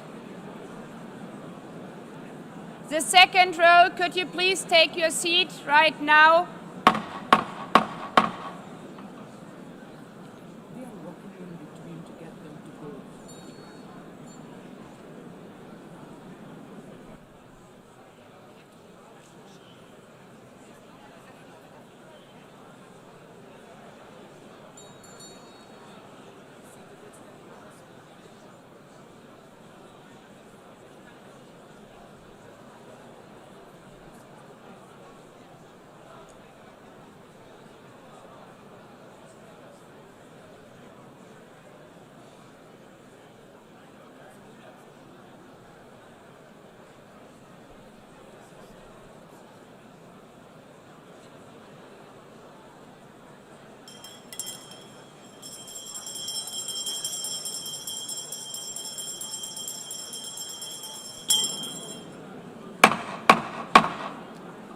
Please take a seat now. With due respect to the next speakers, I would kindly ask you, gentlemen in the left row, please take your seats. We will continue.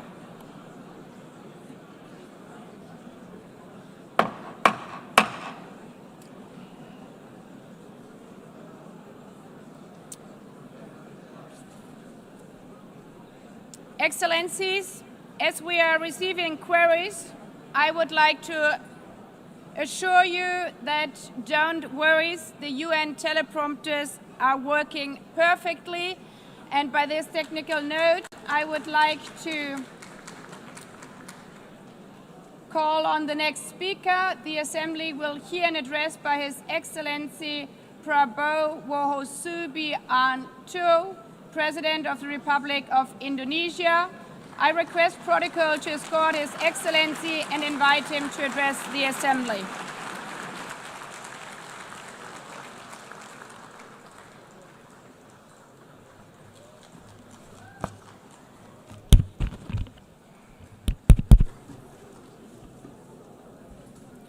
His Excellency, Mr. Antonio Guterres, Secretary General of the United Nations, Her Excellency, Madame Annalena Baerbock, President of the United Nations General Assembly, His Excellency, Mr. Moses Abelian, Under Secretary General for General Assembly and Management, Excellencies, Heads of States, Heads of Governments, distinguished delegates, ladies and gentlemen. It is indeed a great honor for me to stand in this august General Assembly Hall among leaders and representatives who represent almost all of humanity. We differ in race, religion, and nationality, yet we gather together today as one human family. We are here first and foremost as fellow human beings, each created equal, endowed with unalienable rights to life, liberty, and the pursuit of happiness. The words of the United Nations Declaration of Independence have inspired democratic movements across continents, including the French Revolution, the Russian Revolution, the Mexican Revolution, the Chinese Revolution, and Indonesia's own struggle and journey to freedom. It also gave birth to the Universal Declaration of Human Rights, adopted by the United Nations in 1948. All men are created equal was the creed that opened the way to unprecedented global prosperity and dignity. And yet, in our own era of scientific and technological triumphs, an era capable of ending hunger, poverty, and environmental ruin, we also continue to face today grave dangers, challenges, and uncertainties. Human folly, fueled by fear, racism, hatred, oppression, and apartheid, threatens our common future. My country knows this pain. For centuries, Indonesians lived under colonial domination, oppression, and slavery. We were treated less than dogs in our own homeland. We Indonesians know what it means to be denied justice and what it means to live in apartheid, to live in poverty, and to be denied equal opportunity. We also knew what solidarity can do in our struggle for independence, in our fight to overcome hunger, disease, and poverty. The United Nations stood with Indonesia and gave us vital assistance. Decisions made here based on human solidarity by the Security Council and this Assembly gave Indonesia independence, international legitimacy, opened doors, and supported our early development through the efforts of the United Nations Children Fund, the United Nations Food and Agriculture Organization, the FAO, the World Health Organization, and many, many other United Nations institutions. And because of that, Indonesia today stands on the cusp of shared prosperity and greater equality and dignity. Madam President, Excellencies, our world today is driven by conflict, injustice, and deepening uncertainty. Every day we witness suffering, genocide, and blatant disregard for international law and human decency. In the face of these challenges, we must not give up. As the United Nations Secretary General said, we cannot give up. We cannot surrender our hopes or our ideals. We must draw closer, not drift apart. Together we must strive to achieve our hopes, our dreams. The United Nations was born from the ashes of the Second World War that claimed scores of millions of lives. It was created to secure peace, security, justice, and freedom for all. We remain committed to internationalism, to multilateralism, and to every effort that strengthens this great institution. Today, Indonesia is nearer than ever before to meeting the sustainable development goals of ending extreme poverty and hunger.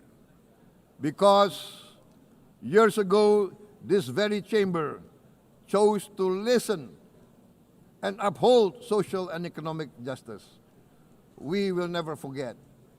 And today, we must never be silent while Palestinians are denied that same justice and legitimacy in this very hall.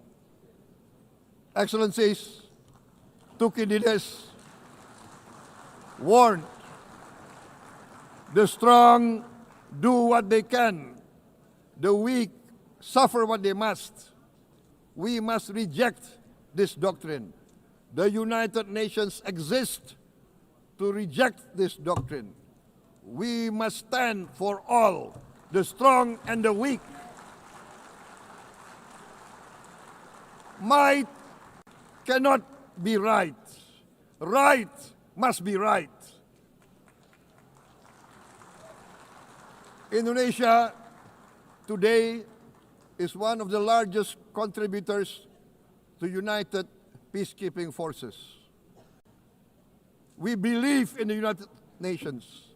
We will continue to serve where peace needs guardians, not with just words, but with boots on the ground. If and when the United Nations Security Council and this great assembly decide Indonesia is prepared to deploy 20,000 or even more of our sons and daughters to help secure peace in Gaza or elsewhere, in Ukraine, in Sudan, in Libya, everywhere when the peace needs to be enforced, peace needs to be guarded, we are ready. We will take our share of the burden, not only with our sons and daughters, we are also willing to contribute financially to support the great mission to achieve peace by the United Nations. Madam President, Excellencies, I propose to this Assembly a message of hope and optimism, grounded in action and execution. Today, we heard the speech of Madam President, the President of the United Nations General Assembly. Yes, it is true what she said. Without the International Civil Aviation Organization, will we be here today? Will we sit in this great hall? Without the United Nations, we cannot be safe. No country can feel secure. We need the United Nations, and Indonesia will continue to support the United Nations, even though we still struggle, but we know the world needs a strong United Nations. The world's population is growing. Our planet is under strain. Food, energy, and water insecurity haunt many nations. We choose to answer these challenges directly at home and to help abroad wherever we can. This year, Indonesia recorded the highest rice production and grain reserves in our history. We are now self-sufficient in rice, and we are starting now to export rice to other nations in need, including providing rice for Palestine. We are building resilient food supply chains, strengthening farmer productivity, investing in climate-smart agriculture to ensure food security for our children and for the children of the world. We are confident in a few years' time, Indonesia will be the granary of the world.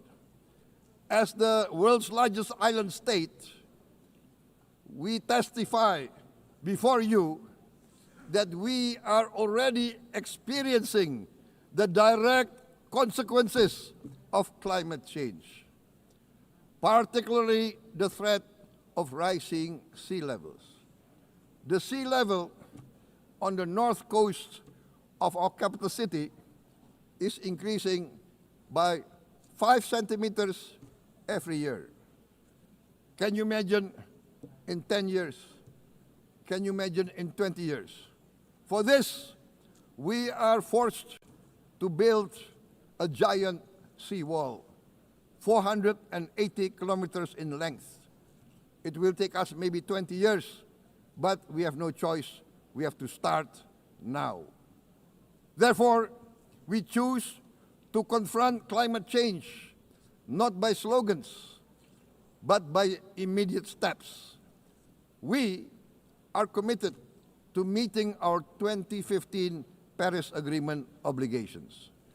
We aim to achieve net zero emission by 2060, and we are very confident we can achieve net zero emission much earlier. We aim to reforest more than 12 million hectares of degraded forest, to reduce forest degradation, to empower local communities with quality green jobs for the future. Indonesia is shifting decisively from fossil fuel-based development towards renewable-based development. From next year, most of our additional power generation capacity will come from renewables. Our goal is clear: to lift all of our citizens out of poverty and make Indonesia a hub for solutions to food, energy, and water security. Madam President, Excellencies, we live in a time when hatred and violence can seem to be the loudest voices. But beneath this loud noise lies a quieter truth, that every person longs to be safe, to be respected, to be loved, and to leave a better world to their children. Our children are watching. They are learning leadership, not from textbook, but from our choices. Today, still, a catastrophic situation in Gaza is unfolding before our eyes. At this very moment, the innocent are crying for help, are crying to be saved. Who will save them? Who will save the innocent? Who will save the old and women? Millions are facing danger at this very moment. As we sit here, they are facing trauma. They are facing irreparable damage to their bodies. They are dying of starvation. Can we remain silent? Will there be no answer to their screams? Will we teach them that the human family can rise to the challenge? Madam President, we must act now. Many speakers have said that. We must stand for a multilateral order where peace, prosperity, and progress are not the privilege of a few, but the right of all. With a strong United Nations, we can build a world where the weak do not suffer what they must, but live the justice that they deserve. Let us continue humanity's great journey of ideals, the selfless aspirations that created the United Nations. Let us use science to uplift, not use science to destroy. Let rising nations help others to lift themselves. I am convinced that the leaders of the great world civilizations of the West, of the East, of the North, of the South, leaders of America, Europe, of India, China, the Islamic world, the whole world, I am convinced they will rise to their role demanded by history. We are all hopeful that the leaders of the world will show great statesmanship, great wisdom, restraint, humility, overcome hate, overcome suspicion. Madam President, distinguished delegates, we are greatly heartened by the events of the last few days, where significant leading countries of the world have chosen to side with history, to choose the right side of history, the path of the moral high ground, the path of rectitude, the path of justice, the path of humanity, to shun hatred, to overcome suspicion, and to avoid the use of violence. The use of violence will beget violence. No one country can bully the whole community of the human family.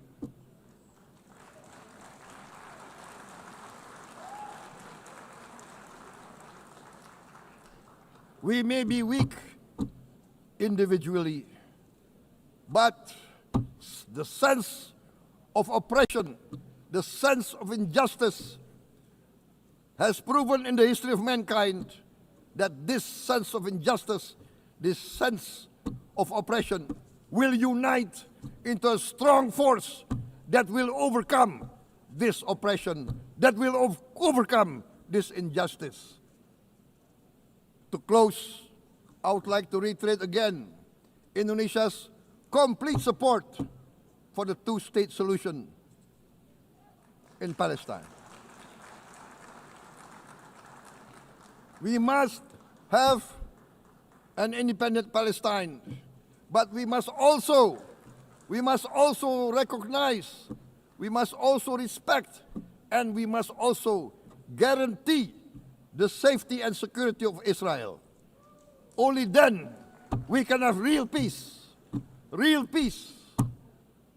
and no longer hate and no longer suspicion. The only solution is this two-state solution. Two descendants of Abraham must live in reconciliation, peace, and harmony. Arabs, Jews, Muslims, Christians, Hindus, Buddhists, all religions, we must live as one human family. Indonesia is committed to being part of making this vision a reality. Is this a dream? Maybe, but this is the beautiful dream that we must work together towards. Let us work towards this noble goal. Let us continue humanity's journey of hope, a journey started by our forefathers, a journey that we must complete. Thank you. Wassalamualaikum warahmatullahi wabarakatuh.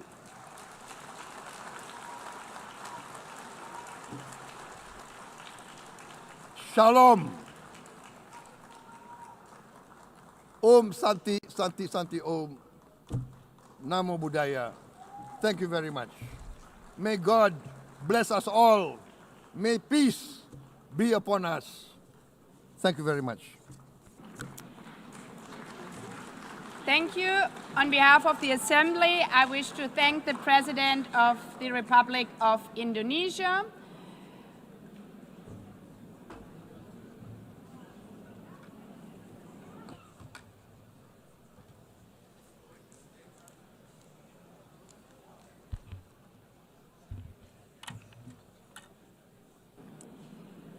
The Assembly will hear an address by His Excellency Recep Tayyip Erdogan, President of the Republic of Turkey. I request protocol to escort His Excellency and invite him to address the Assembly.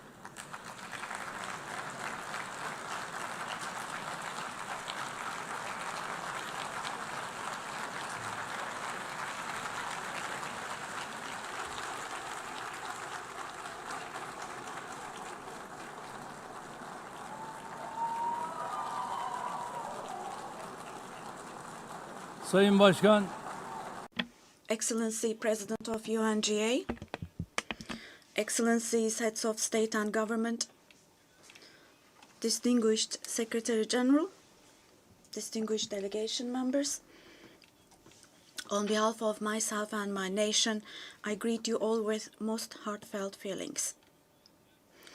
I wish for the 80th United Nations General Assembly to bring blessings to all humanity. I am deeply honored to address you once again from this podium, which represents the collective conscience of humanity. I congratulate Mr. Young, who has completed his term as President of the General Assembly, and I wish success to Ms. Baerbock, who has taken over this position. At the outset of my speech, I would like to first express my regret at the absence today of the President of the State of Palestine, Mahmoud Abbas, at a time when Palestine is being recognized by an increasing number of countries. Today, we stand here on this podium. I stand here on this podium alongside my 86 million citizens, also for our Palestinian brothers and sisters whose voices are being silenced. I'd like to thank all the countries who announced that they recognize the state of Palestine, and I call on all the other countries who have not done so yet to do so, to recognize the state of Palestine as soon as possible. Esteemed President, distinguished members, the United Nations Charter was signed in San Francisco 8 years ago, and it entered into force on October the 24th, 1945. I would like to recall here again the first words of the first article of the UN Charter. Quote, "The purpose of the United Nations is to maintain international peace and security," unquote. As we celebrate the 80th anniversary of the UN in this hall, grave events are unfolding in many parts of the world that cast a shadow over the very first words of the UN Charter's opening article.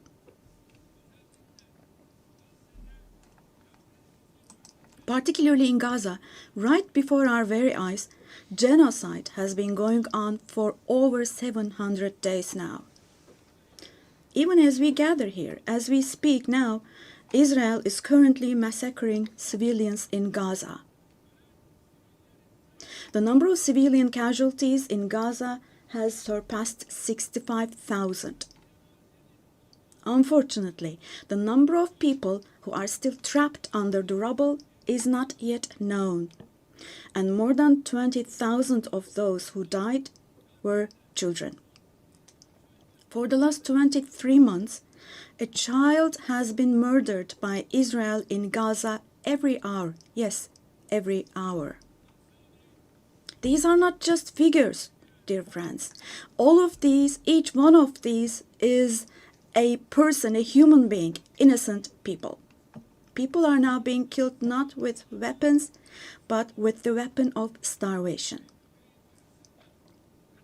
In the 21st century, under the gaze of the civilized world, 428 people died of starvation.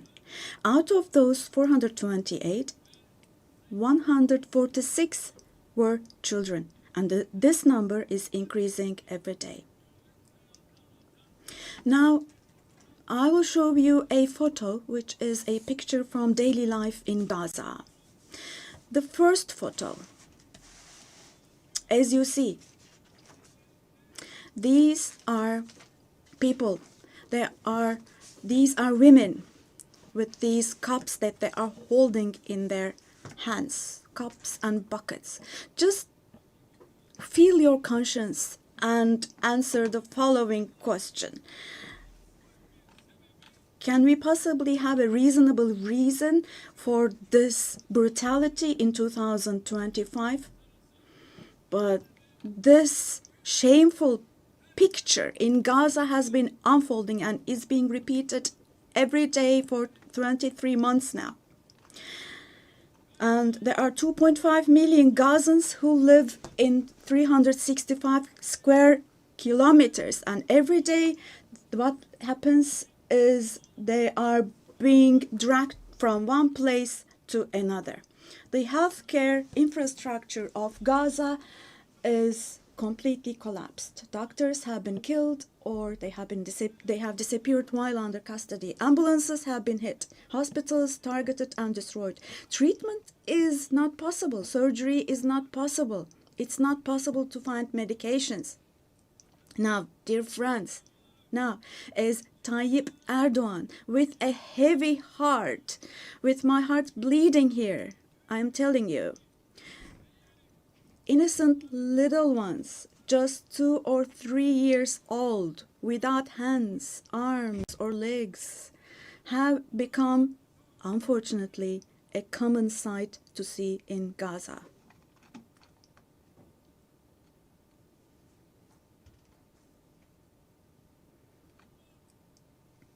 This one. What kind of a human conscience can possibly bear this? Possibly. How can one stay silent vis-à-vis this? In a world where children are dying of starvation and lack of medication, can we possibly have calm and peace? We all are parents. We have children or grandchildren who we dearly cherish. Here, say in America or in Europe, anywhere in the world, when a small rose thorn hurts a child's hand, the hearts of parents break. But in Gaza, children's hands, arms, and legs are being amputated without anesthesia. Now, I'm extremely sorry to say, but this represents the lowest point of humanity. Human history has not witnessed such bloodshed within the last century. All of this is happening before our very eyes. The genocide in Gaza is being broadcast live every moment through the media and social media. So far, Israel has deliberately killed 250 journalists working in national and international media in Gaza.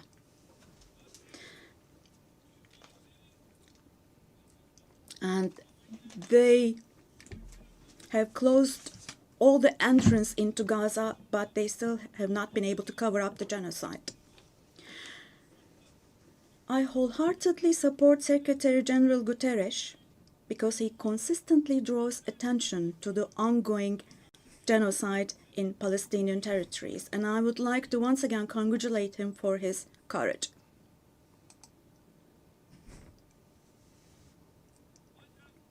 But the United Nations has not even been able to protect its own personnel in Gaza, unfortunately. In Gaza, 500 people rushing to help others have been killed. Out of those 500, 326 were UN staff members. Esteemed President, distinguished members, now, genocide, like the Holocaust, is a shameful concept which refers to the mass extermination of people. It's a barbaric concept.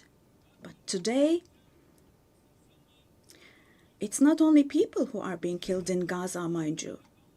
Animals are being targeted and killed in Gaza. In Gaza, agricultural land, gardens, trees, grass, century-old olive trees are being destroyed. In Gaza, water supplies are being destroyed and polluted. Buildings, homes, libraries, hospitals, schools, mosques, churches, and historical structures in Gaza are being deliberately destroyed.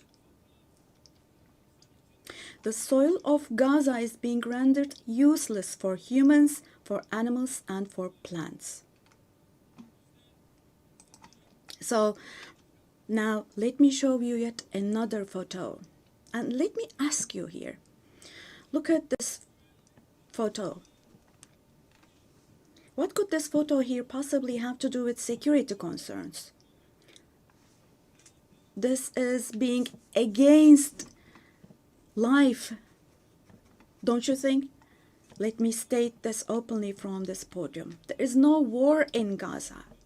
We cannot possibly talk about the presence of two sides in Gaza.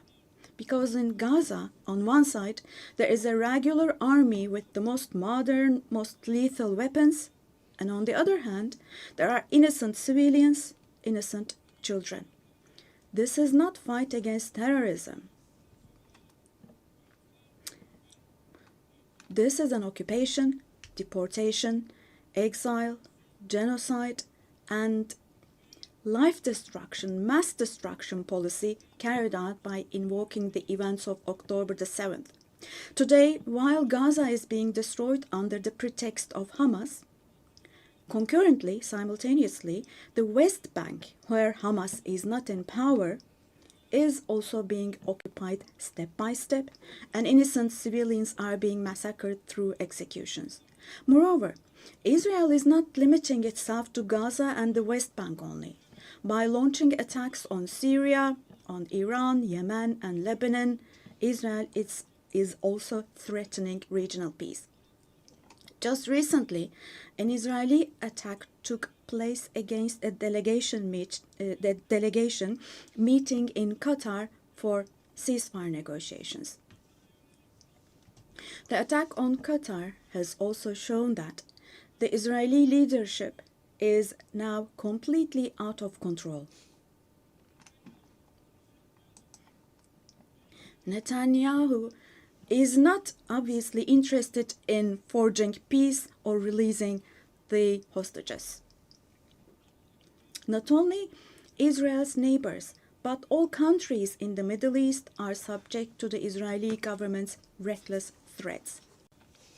And we must realize the following. Due to the increasing aggression of Israel, in Europe and the West in general, the values that emerged after the Second World War have been eroded. The most fundamental human rights, such as freedom of expression, freedom of the press, freedom of assembly and protest, women's rights, children's rights, democracy, equality, and justice, have been shelved away.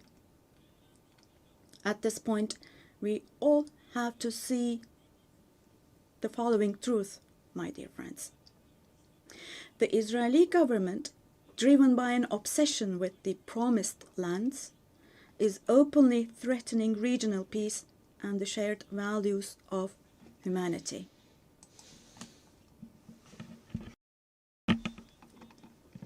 Three celestial religions. Jerusalem hosts all three celestial religions, and a common inherited holy place, Al-Quds, is holy for all three religions. This madness disturbs conscientious Jews. It fuels anti-Semitism around the world. We cannot continue with this madness anymore.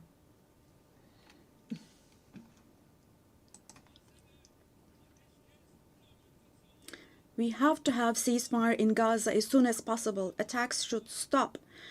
Humanitarian aid should be able to enter with no obstacles. The genocide team should be held accountable vis-à-vis international law.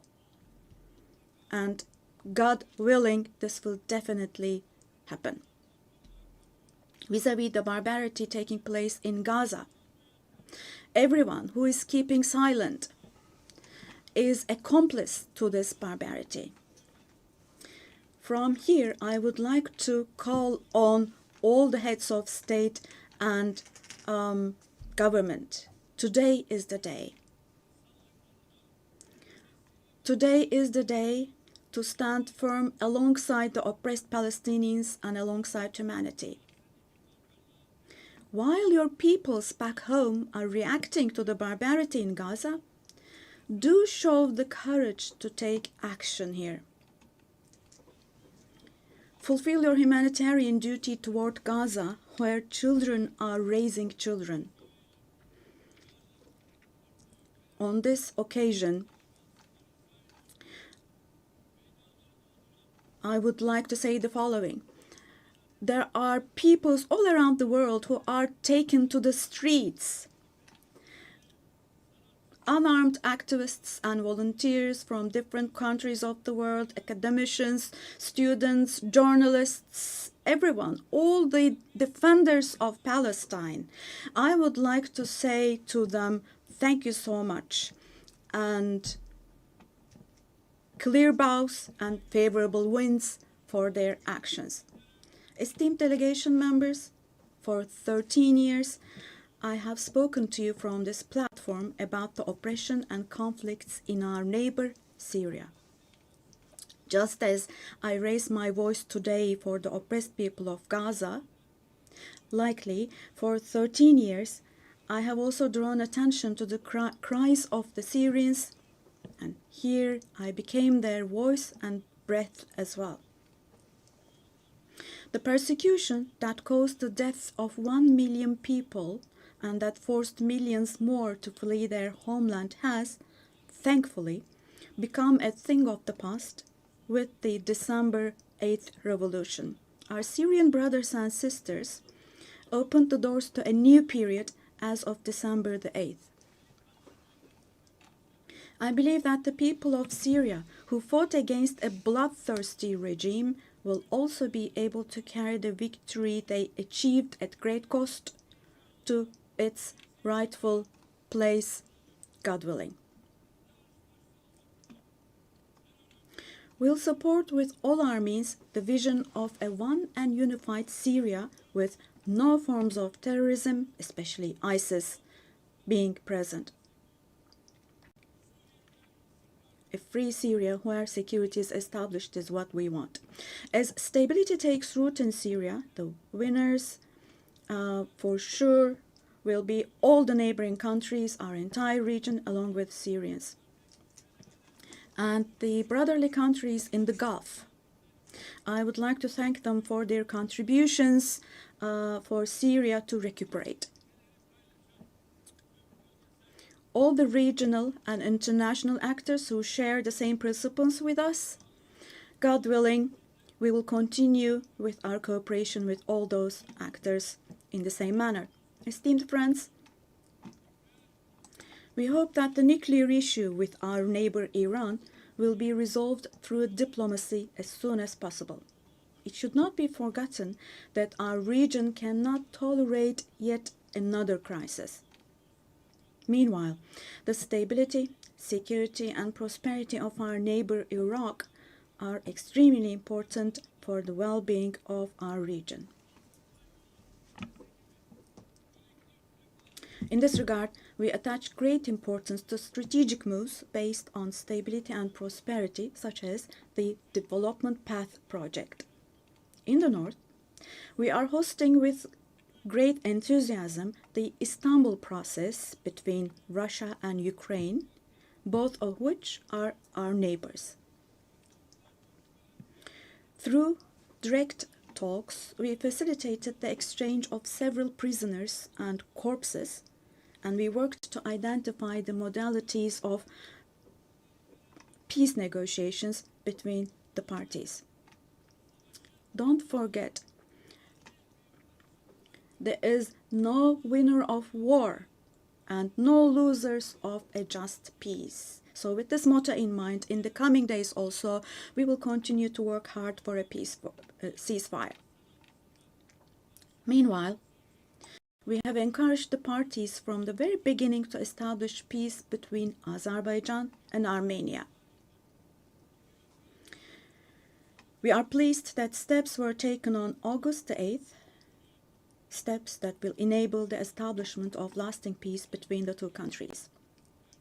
I would like to once again congratulate the President of Azerbaijan, Ilham Aliyev, the Prime Minister of Armenia, Nikol Pashinyan, and the American President Donald Trump, who contributed to this process, and I would like to congratulate them.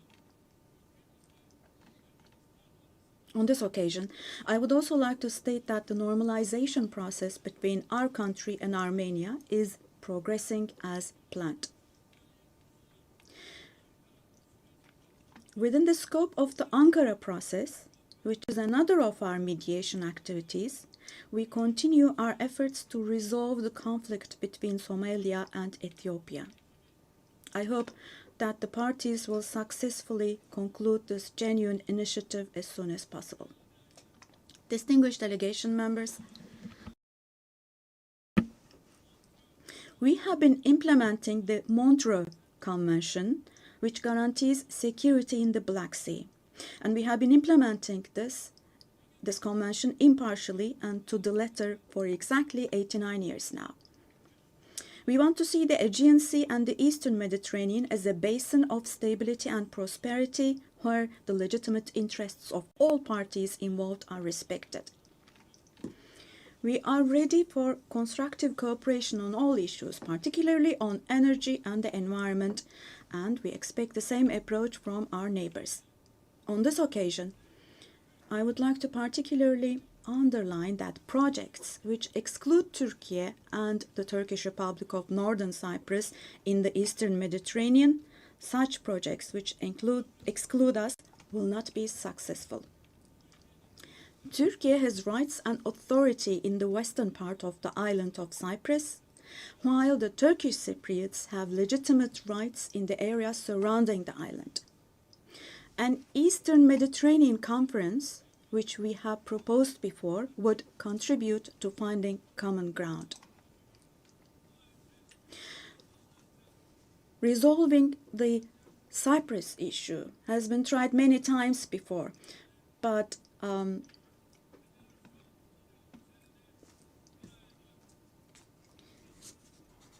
due to the rigid stance of the Greek Cypriot side, no resolution has been found. We cannot possibly have this as a foundation for a resolution of the issue. There are two separate states and two separate peoples on the island of Cyprus. Turkish Cypriots are equal owners of the island, and they will not accept being a minority. The international community must put an end to the unfair and inhumane isolation that the Turkish Cypriots have been subjected to for half a century now. I reiterate the call I made at the last 3 UN General Assemblies. Let me repeat. I call on the international community to recognize the Turkish Republic of Northern Cyprus and to establish diplomatic, political, and economic relations with it. Esteemed President, distinguished members, in the coming period, we desire a new beginning and vision in Turkey-European Union relations. This should not be a vision that just saves the day, but rather a vision that redefines the horizon and shapes our shared future. For this, it is of course important that the European Union is as willing and determined as we are.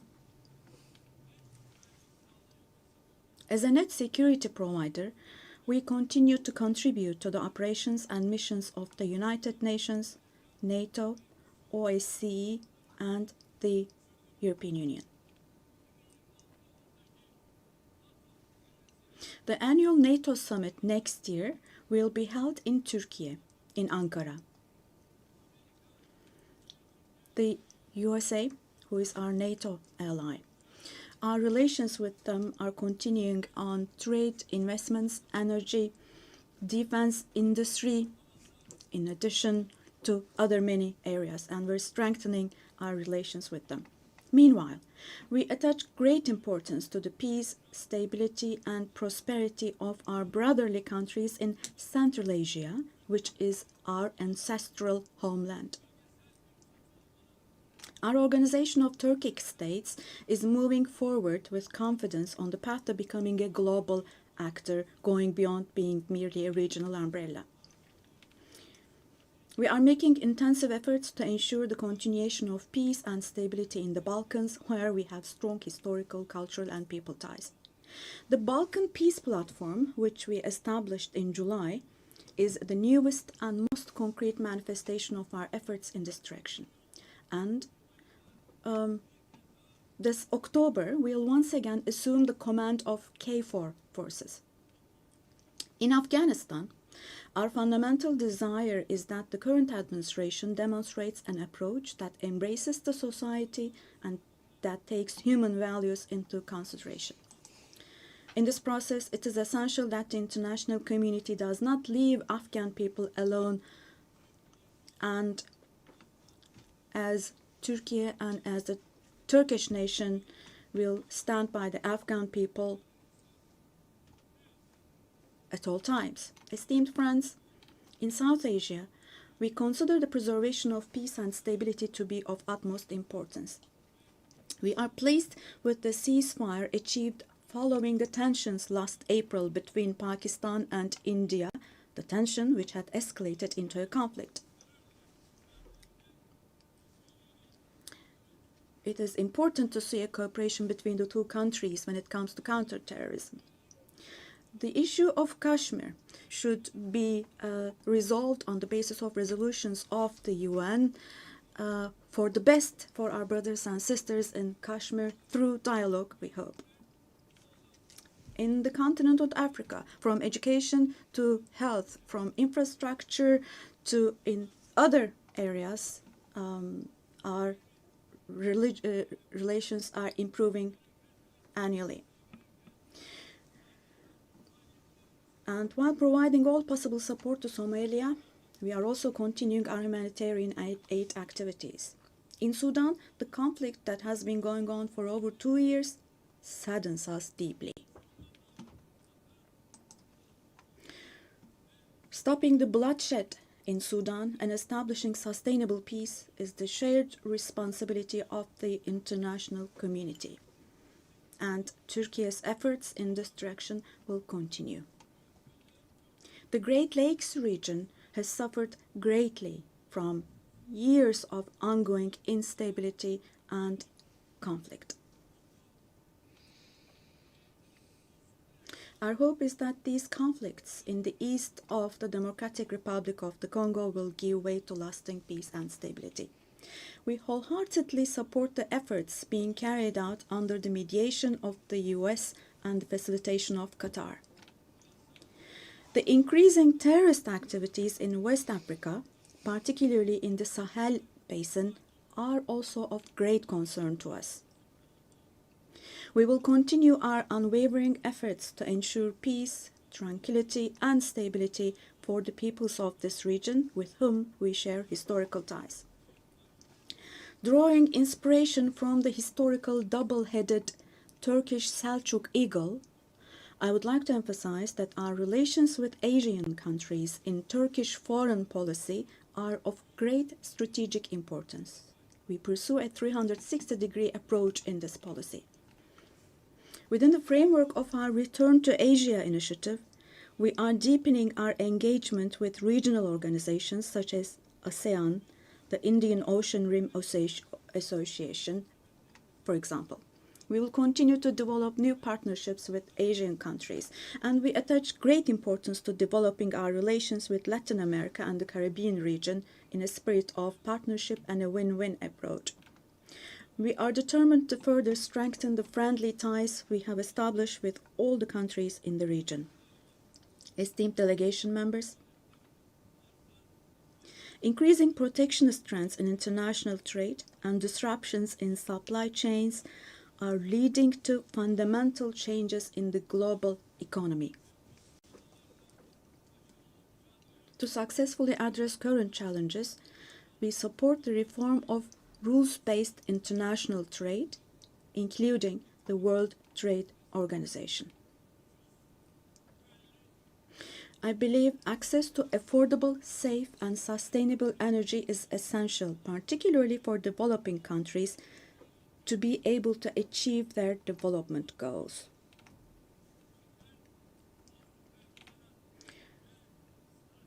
We are resolutely advancing the strategically important Trans-Caspian East-West Middle Corridor project, which extends from China to Europe.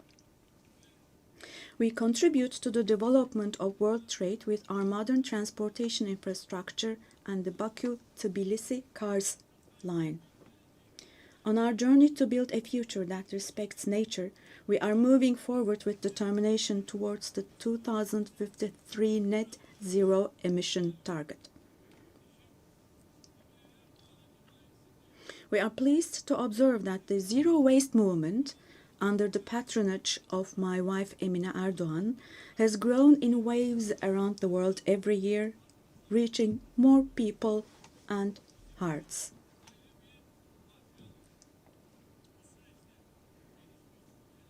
In this process, it is no longer a choice for developed countries to fulfill their responsibilities.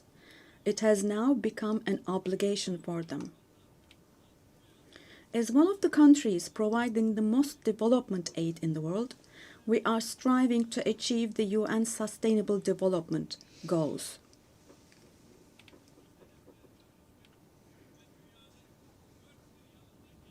To achieve the 2030 goals and to enable hundreds of millions of people around the world to live with dignity, we advocate for aligning the global financial architecture with the principle of leaving no one behind. And here, let me also particularly draw your attention to the following. While we grapple with geopolitical challenges, humanity is also witnessing an extraordinary leap forward in artificial intelligence, AI. The transformative power and the benefits offered by these technologies, no society should be deprived of these benefits. AI technologies should be used for the benefit of humanity, not as a new tool of domination. The UN Technology Bank for the Least Developed Countries, which we host in Turkey, plays a critical role in closing the digital and technological gap.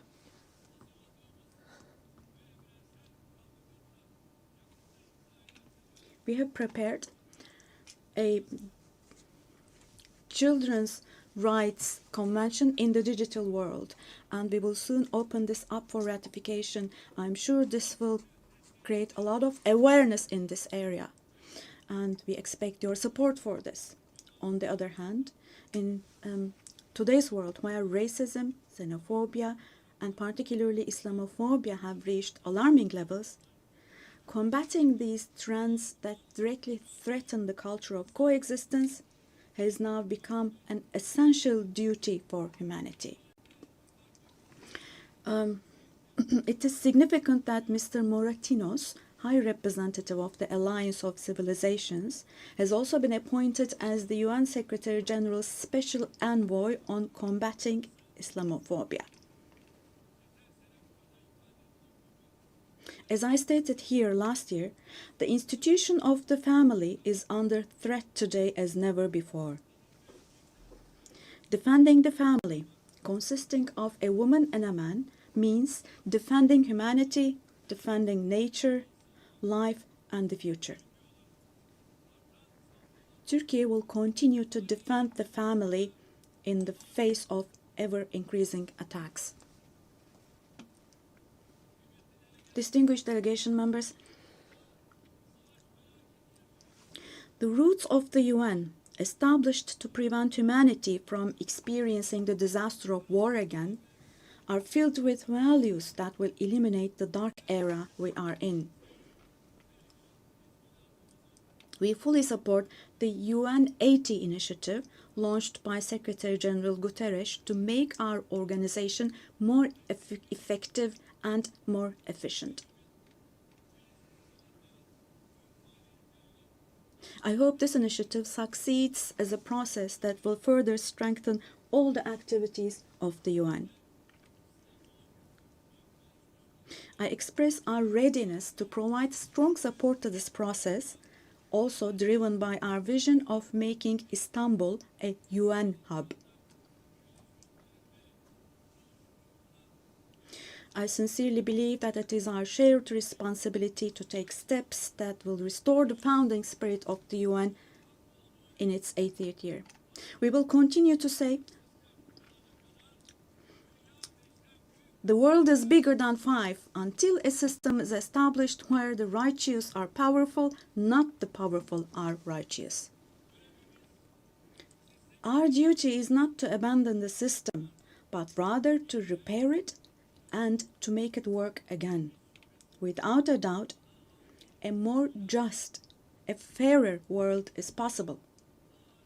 Turkey will patiently continue its fight for the construction of a more just world.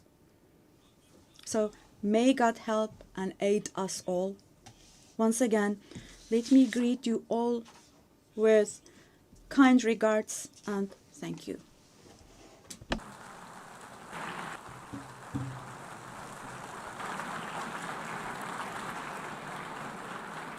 On behalf of the Assembly, I wish to thank the President of the Republic of Turkey. The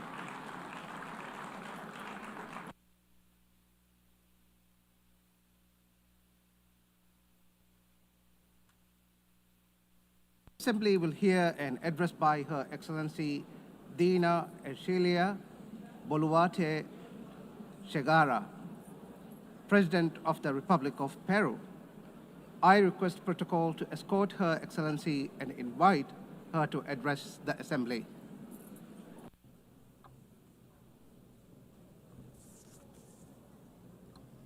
Señora. Madam President of the General Assembly, Annalena Baerbock. Secretary General of the United Nations, Antonio Guterres. Ladies and gentlemen, heads of state, ladies and gentlemen present here in this august forum. Peru is the center and cradle of great millennial civilizations, the last of which was the Inca Empire, which left us a legacy of greatness. We are also heirs of the Viceroyalty of Peru, which encompassed 2/3 of South America. We are a mestizo nation, a fundamental mix between Hispanic and Andean peoples, proud to be the heirs of the two greatest empires of Europe and America of the 16th century.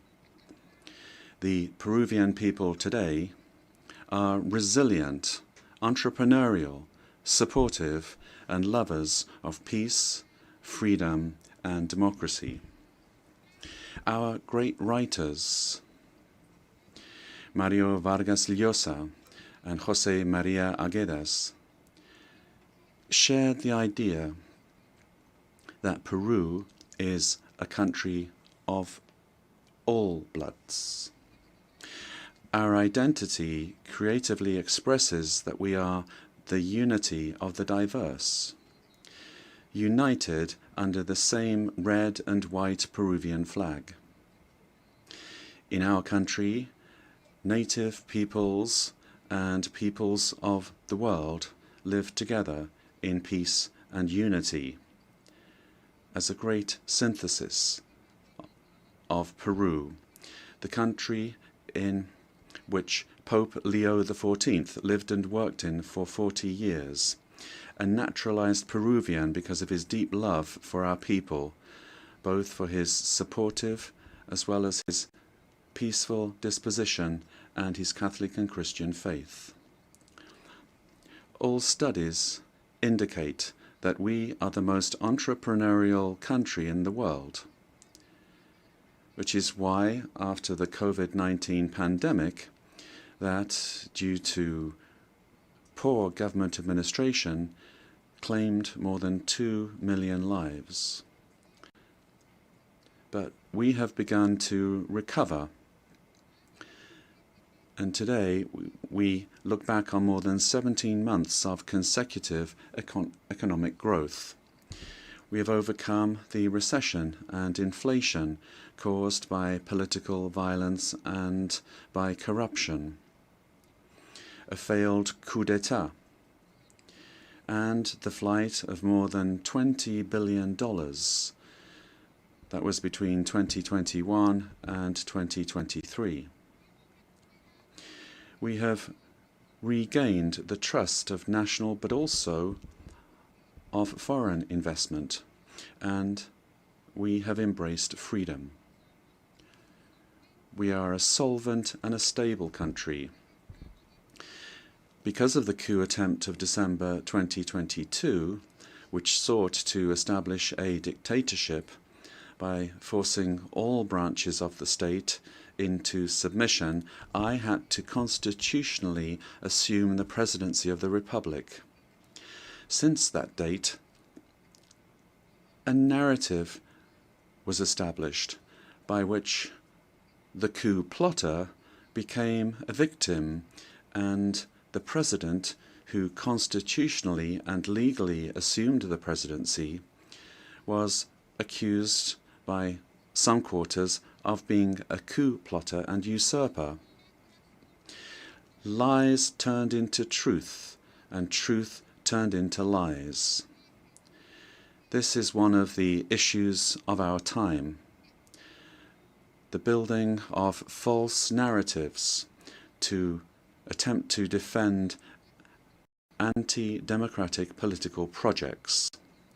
The thinking goes that ideologies of hatred, where they're projects of failed states that grow into all-powerful states, require, in order to impose their will, a false narrative, in order to achieve their objectives through violence, and who, once in power, crush freedoms, silence the press and democratic opposition, violate human rights, and begin to control, to confiscate, and to expropriate private companies, creating a corrupt bureaucracy that destroys the economy, society, and public morality.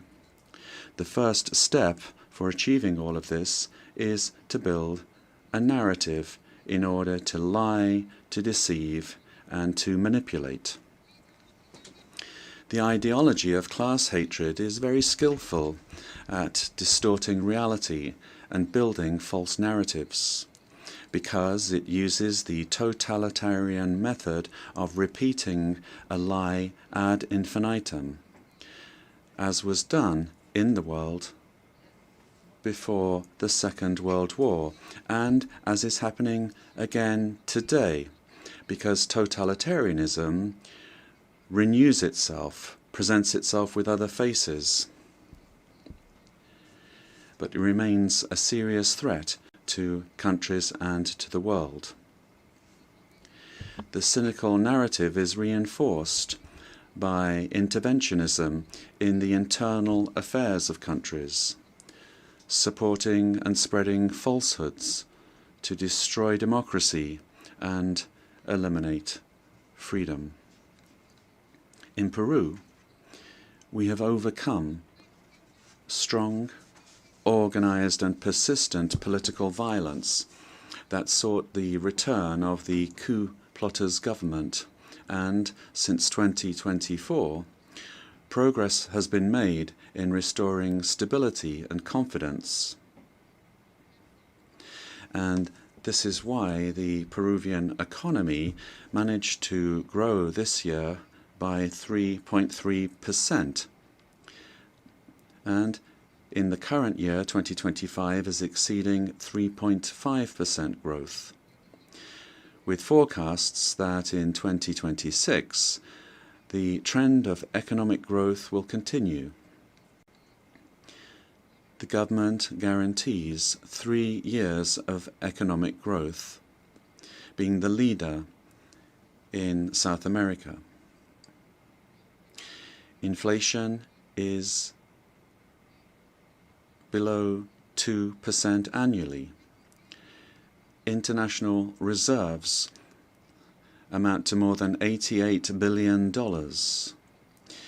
and our currency remains stable, and it's getting stronger every day. Our external debt is less than 32.2% of GDP, one of the lowest in the Americas and in the world. And our fiscal deficit this year will be 2.2% annually.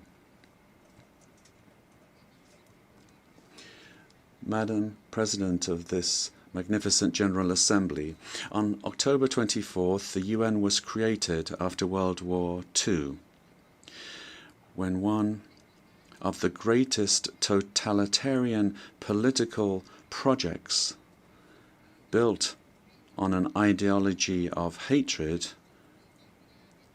leading to the most serious genocide in human history, the Holocaust, was defeated. And this is something that we must never, I say never, forget. That dreadful war caused the death of 60 million human beings. All ideologies of hate, class hatred, and its elevation as a principle and driver of history, racial hatred, nationalist hatred, religious hatred, ethnic hatred, hatred against women, amongst others, are the causes for the worst crimes committed in human history. Ideologies of hatred build narratives as absolute truths that instrumentalize people and nations. The political constitution of my homeland, Peru, affirms that the defense of the individual and their dignity is the supreme goal of society and of the state. Peru, therefore, rejects the two principal hate narratives in the world, namely class hatred and religious hatred. These are the origins of wars and inhumane violence. In Peru, we suffered for more than 20 years from a messianic, dogmatic, violent and genocidal terrorism that cost the lives of more than 70,000 Peruvians. The terrorist hates elections and the citizens' right to choose and to stand for election. When they participate, they do so to destroy democracy from within. However, the narrative that they wanted to impose is a flagrant lie.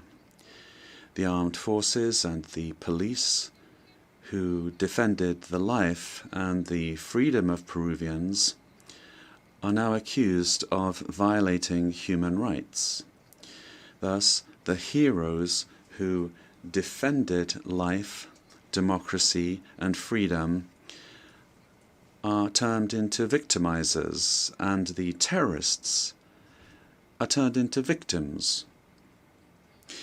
In this way, the heroes who defended democracy are being persecuted in trials that drag on for decades, while the terrorists are compensated and considered victims. This is the world in reverse.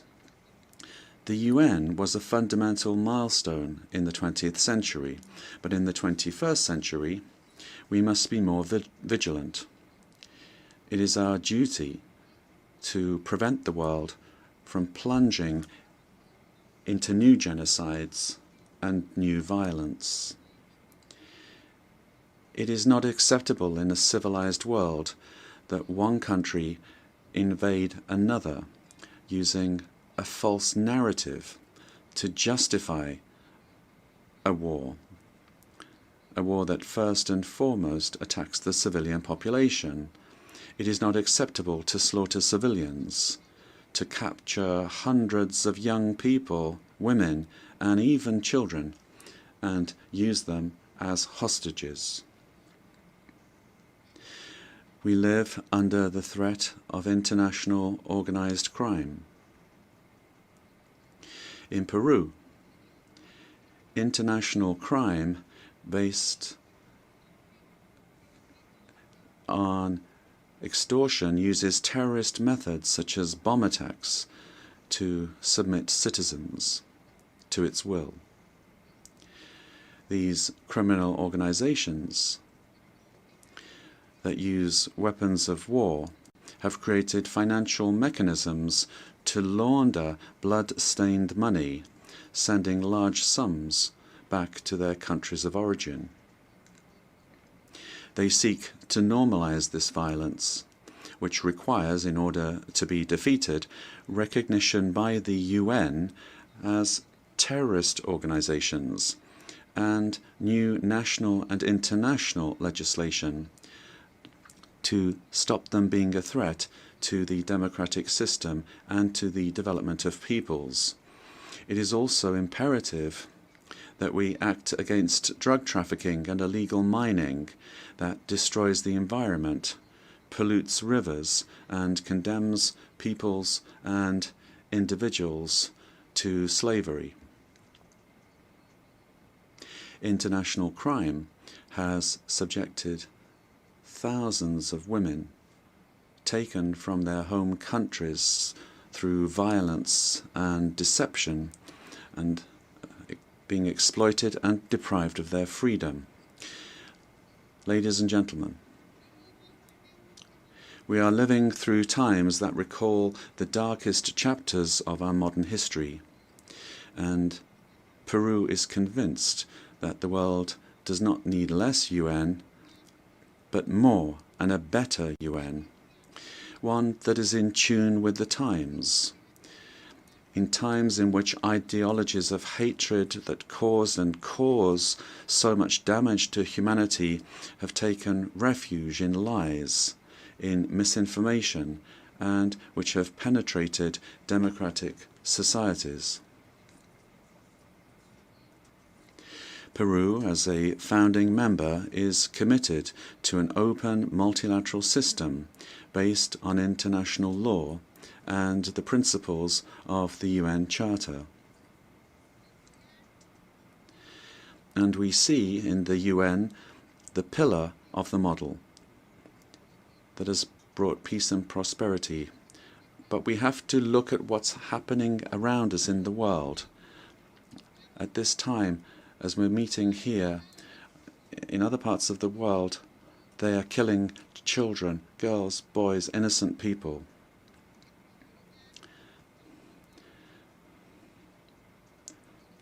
Prosperity will only come if we are united and work together. And we have to adapt to new threats. Each of our countries has the duty to make their contribution towards finding solutions to the problems that we all face together. And my country is striving to do this. But the interconnection of our societies and economies means that it is only through international cooperation that we can resolve the crises which we face. If we do not reform the United Nations, our common home, to restore representativeness and effectiveness to its action, then we run the very serious risk of seeing one of the most precious instruments that the international community has for world stability disappearing. For this reason, Peru supports the work of the UN 80 initiative, launched by the Secretary-General, placing particular emphasis on the need to refocus the organization on its fundamental functions, bringing it closer to the needs of peoples, and at the same time making it more efficient. UN 80 must be an opportunity to strengthen multilateralism and ensure that the organization is better prepared to achieve its essential goals. This reform can only truly become fully effective if it is complemented by a transformation in UN governance that prevents institutional stalemates when it comes to decision-making, while ensuring its suitability. Ladies and gentlemen, In Peru, our government is working to meet its commitments, both to our citizens as well as to the international community, facing the threat of organized crime resulting from the collapse of tyrannical governments that led to migration to other countries. This is true of our country. From day one, my government has fought to restore governance in the country and to defeat polarization and violence. In Peru, there is full separation of powers, the rule of law, respect for freedom, and human rights. My government is the most stable of the last 5 years, during which 5 presidents have succeeded one another. We are fighting for citizen security, facing crime that takes advantage of the rise in the price of gold and drug trafficking. We have achieved positive, verifiable results in these areas.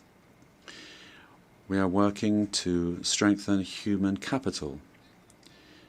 We are fighting child malnutrition and anemia.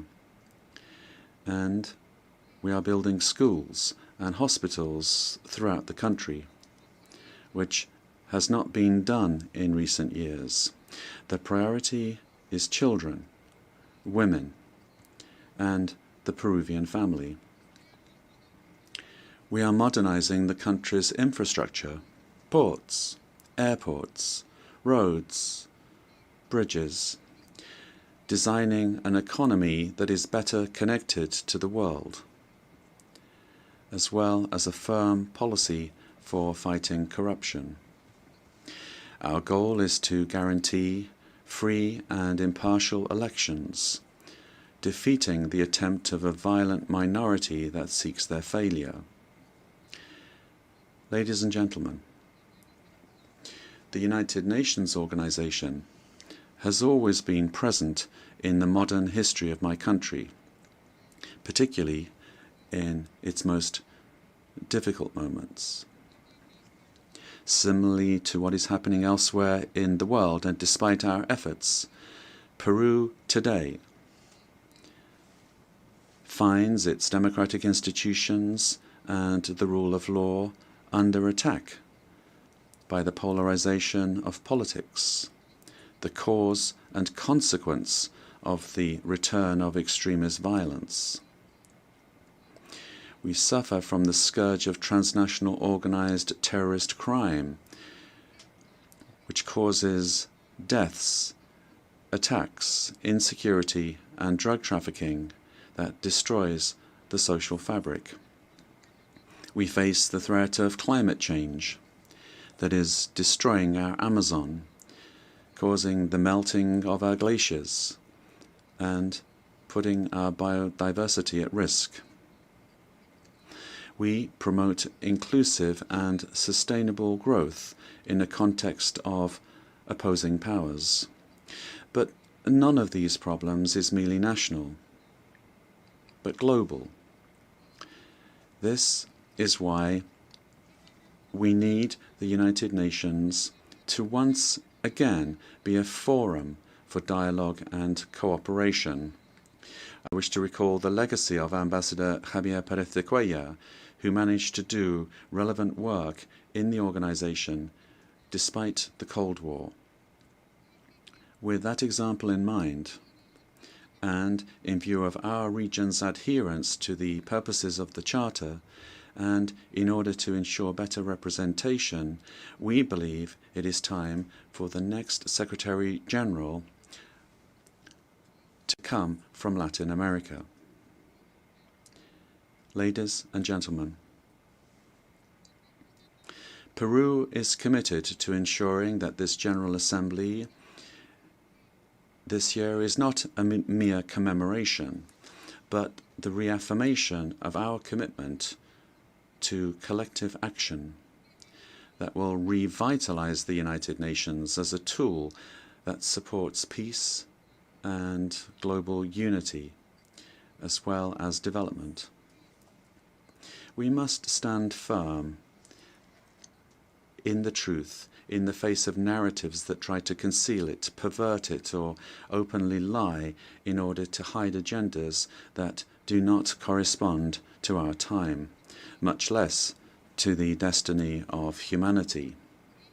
For this reason, it is essential that we strengthen truth against narratives that are based on hatred, the lie repeated that seeks to impose itself and only leads to destruction. But despite all of these obstacles, truth will find a way, and truth will set us free. Peace and unity for Peru and for the world, for all those on the planet. Ama Yulia Cuspa, buscando el desarrollo de. Let us seek the development of our peoples, presidents of the world. Together, let us work together without hating one another. Let us work for the development of our peoples. Yes to life, no to violence, and no to war. Thank you very much.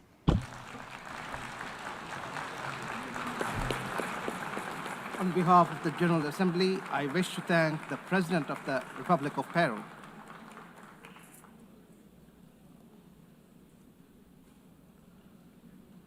The Assembly will hear an address by His Majesty King Abdullah II Ibn al-Hussein, King of the Hashemite Kingdom of Jordan.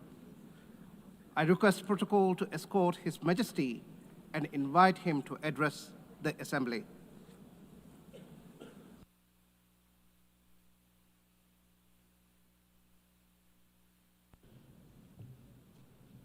Bismillahir Rahmanir Rahim. In the name of God, the compassionate, the merciful. General Assembly, and another occasion when I stand before you to address the same issue, the conflict in the Middle East. And not for the first time, developments on the ground have made me question the worth and utility of words in capturing the magnitude of the crisis. Yet not speaking about it would signal acceptance of the situation and abandonment of our humanity. And that I will not do. Our UN General Assembly was born 80 years ago, pledging to learn from, not repeat, history. The world vowed never again. However, for almost as long, Palestinians have been living through a cruel cycle of yet again, bombed indiscriminately, yet again, killed, injured, and maimed, yet again, displaced and dispossessed, yet again, denied rights, dignity, their basic humanity, yet again. So I must ask, how long will it be before we find a resolution to this conflict, one that safeguards the rights of all sides and allows a level of normalcy in the lives of the families at its core? How long will it be before I stand before you and speak not of suffering and devastation in my region, but of prospect, prosperity, and potential? Sadly, this is not the only conflict in our world. And some may say that other wars are also devastating. But the Palestinian-Israeli conflict remains unique. It is the longest standing conflict in the world. An illegal occupation of a helpless population by a self-declared democratic nation and a flagrant violation of repeated UN resolutions, international law, and human rights conventions. A failure that should have elicited outrage and action, especially from major democracies. Instead, it has been met with decades of inertia. My friends, the war in Gaza marks one of the darkest moments in this institution's history. But although it is today's horror, the injustice stretches back decades. The Palestinian-Israeli conflict has been on the UN agenda throughout its 8 decades of existence. How long will we be satisfied with condemnation after condemnation without concrete action? When it comes to the Palestinian-Israeli conflict, it seems that what unfolds in the halls of power is theory. The struggles and suffering on the ground is reality. For decades, we have seen several attempts to achieve a solution by interim agreements and temporary stopgaps, none that delivered on the end game. In fact, many would argue these processes served as a distraction as Israel grabbed more land, expanded illegal settlements, demolished homes, and displaced entire neighborhoods. Muslim and Christian holy sites in Jerusalem have been vandalized and desecrated by those under government protection.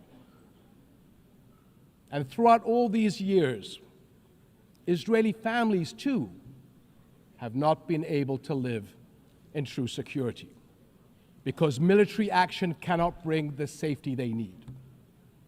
Nowhere is that more evident than in Gaza.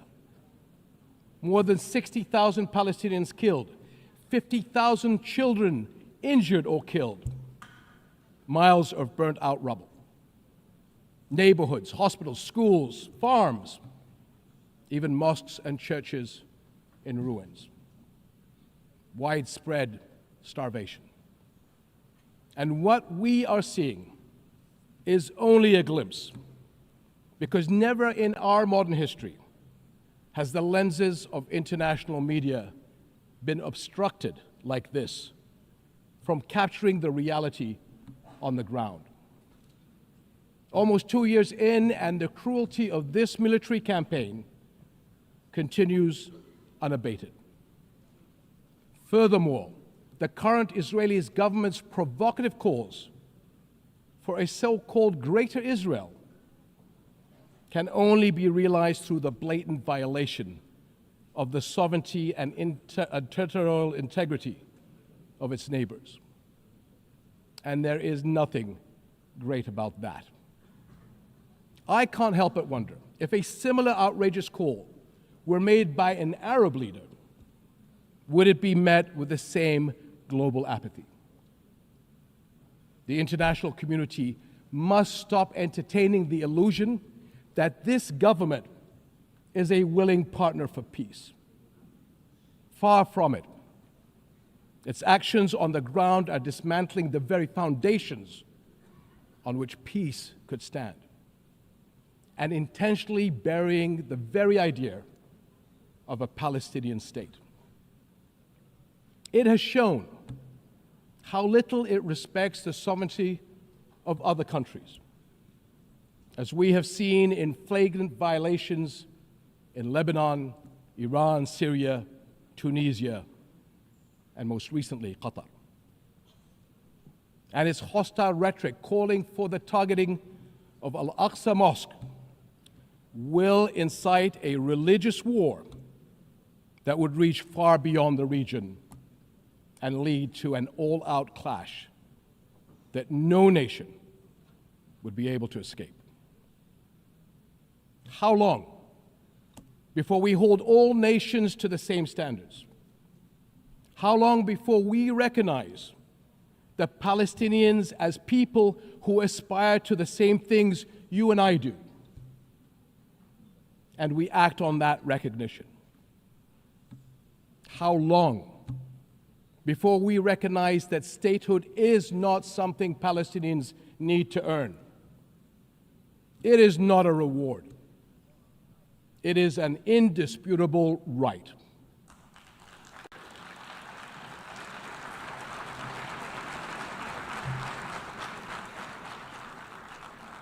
In Jordan, we are determined to work for a world in which people are secure in their homes, are safe to practice their faiths, and are able to live and thrive in dignity.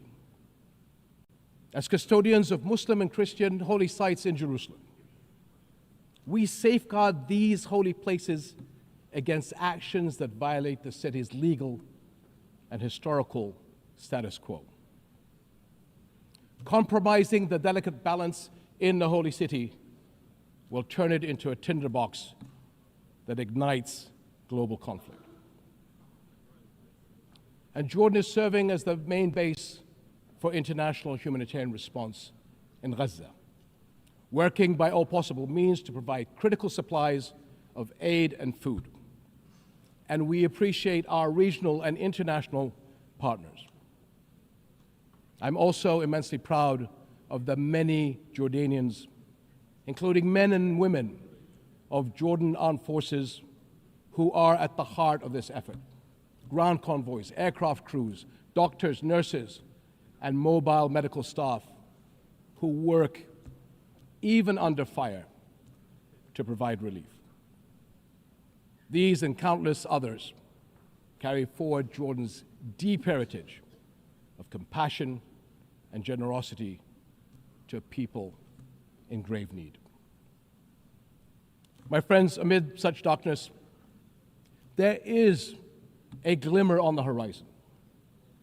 We are seeing more nations stepping up on behalf of a permanent ceasefire in Gaza, one that ensures the release of all hostages, unhindered humanitarian aid, and support for the Palestinian people as they rebuild.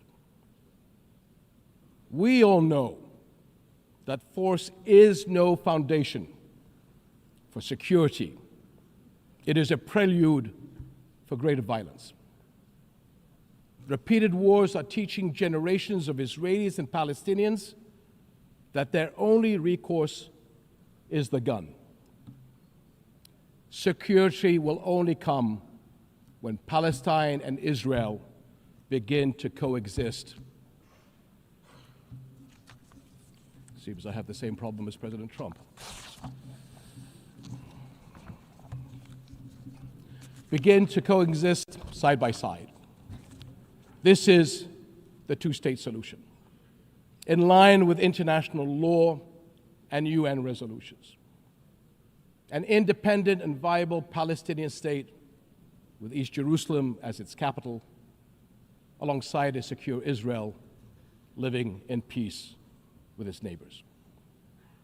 For almost a quarter of a century, this has been the promise of the Arab Peace Initiative, in which Arab and Muslim partners around the globe extended their hand.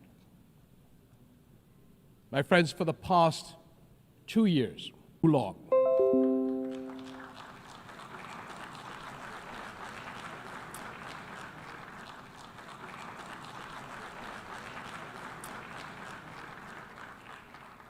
this United Nations must echo that call.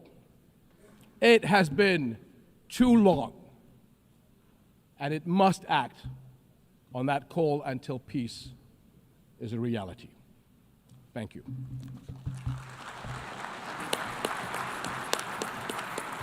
On behalf of the Assembly, I wish to thank the King of the Hashemite Kingdom of Jordan. The Assembly will hear an address by His Excellency Lee Jae-myung, President of the Republic of Korea. I request protocol to escort His Excellency and invite him to address the Assembly.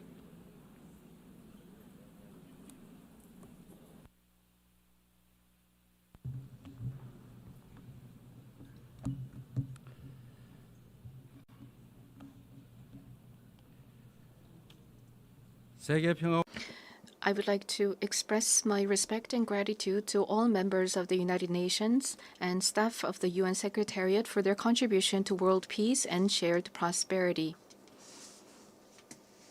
I extend my sincere congratulations to Her Excellency Annalena Baerbock on assuming the presidency of the 18th session of the UN General Assembly. I also pay tribute to Secretary General Antonio Guterres for his unwavering dedication and hard work. I hope the 18th session of the UN General Assembly will achieve even more meaningful results under their outstanding leadership. Madam President, Mr. Secretary, and distinguished delegates, this year is a meaningful year marking the 80th anniversary of the founding of the United Nations.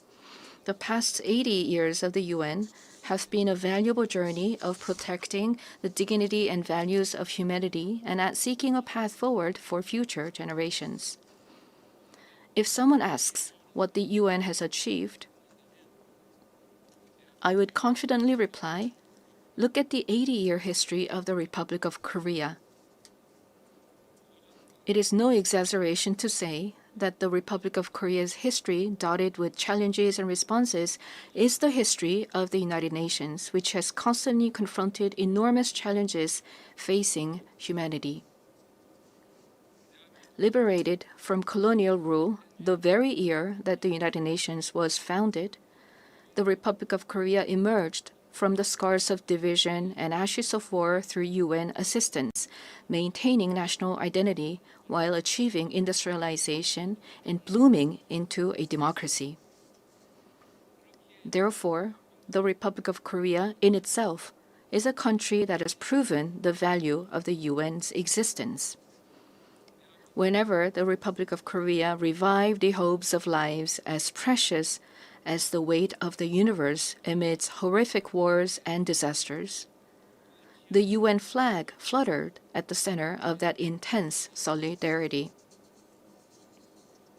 The United Nations has strived to provide equal rights and opportunities to everyone without discrimination, and has provided education and vaccines to make children's lives blossom. The small country in the East, which rose with the support of the UN and the international community, has become a proud UN member that is drawing the world's attention. It is raising its role and responsibility as a member of the international community more rapidly than any other country. There were times when democracy and peace were in crisis, but each time the Republic of Korea rose with indomitable strength. Even a safe coup could not break the people of the Republic of Korea's strong will, desiring democracy and peace. The revolution of light that the people of the Republic of Korea achieved against the darkness of the insurrection last winter was a historic moment that demonstrated the brilliant achievement of the UN spirit. The remarkable resilience and strength of democracy that the Republic of Korea has shown will be ours as well as that of the entire world. I need you to take my hand and guide me away from all this, away to where the light shines through, to where the flowers bloom. As the novelist Han Gang, laureate of the Nobel Prize in Literature, wrote, the Republic of Korea will be a milestone of light for all those who join the journey toward democracy. Today, at the UN General Assembly, where world peace and humanity's shared prosperity is discussed, I proudly announce that a new Republic of Korea, which will be a beacon of light for global citizens, has completely returned to the international community. Thank you. The Republic of Korea, which has grown thanks to the support and assistance of the UN, will not hesitate to take on the role of a leading nation, generously sharing its experience and history of restoring democracy. Despite ceaseless efforts from all corners of the world, the international community's determination and aspiration to maintain international peace and security 80 years ago still remains an unfinished task for everyone. 280 million people are still in a state of extreme hunger. Armed conflicts around the world, including in Ukraine and the Middle East, as well as the climate crisis, which has already become a real problem, threaten the survival of humanity. The answer lies in the wisdom of the pioneers who founded the United Nations, as well as the path that the people of the Republic of Korea demonstrated. There is only one way: more democracy. The people-centered government of the Republic of Korea, through the power of collective intelligence, is ceaselessly attempting innovations, seeking better alternatives in democracy. The way to solve common challenges facing the international community is no different. When all the countries experiencing the same problems gather here at the United Nations and continue multilateral cooperation, putting their heads together, we will all be able to move toward a bright future of peace and prosperity. I look forward to the UN 80 initiative presented by the Secretary General, taking root as a vision that achieves UN's evolution and advancement in line with the demands of our time. I also hope the UN Security Council can increase the number of seats of non-permanent members, reflecting changes in the international environment, and enhance its effectiveness and representation. As a member of the UN Security Council for the term 2024 to 2025, the Republic of Korea is making efforts so that the UN Security Council can respond proactively to threats to the international peace and security. Madam President, Mr. Secretary General, and distinguished delegates, the Republic of Korea, having restored democracy, dreams of a better future. The Republic of Korea will fulfill its responsibility as a responsible global power that steadfastly upholds the values of freedom, human rights, inclusiveness, and solidarity championed by the United Nations. We will further develop our institutions and cultures so that everyone residing in the Republic of Korea, both nationals and foreigners, can be respected as an equal member of society in all fields of life. The Republic of Korea will strengthen and lead cooperation with the international community while realizing the value of respect for human rights. In a time of crisis where immediate survival is urgent, words like solidarity, coexistence, and cooperation may feel somewhat distant. However, humanity has always dreamed of hopes as high as its deep despair, and has achieved the progress we see today through a passion for a better tomorrow. The more difficult the times are, the more we must return to the basic spirit of the UN, which is trust in universal values of humankind. Just as the determination to not pass down the devastation of wars led to the founding of the UN and has prevented conflicts and preserved peace, we today must cooperate more, trust more, and join hands more firmly in order to build a better future, a better world for future generations. Democratic Korea will lead the way in multilateral cooperation toward a sustainable future. Peace is a value that is more important than anything else. In the Republic of Korea, as well as elsewhere in the world, peace is the basic foundation for democracy and economic development. The disputes and conflicts we are currently facing vividly show how easily the ideals of human dignity and sustainable development can crumble without peace. Today, the Republic of Korea is fulfilling its responsibility as a key contributor to the United Nations peacekeeping and peacebuilding activities. our brave soldiers who have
The 10,003rd meeting of the Security Council is called to order.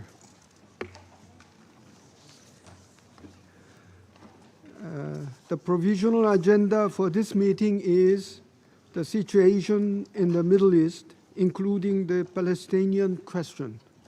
The agenda is adopted.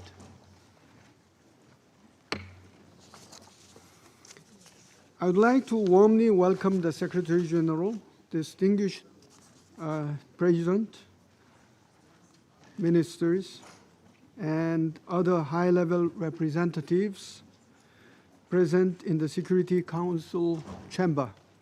Your presence today underscores the importance of the subject matter under discussion.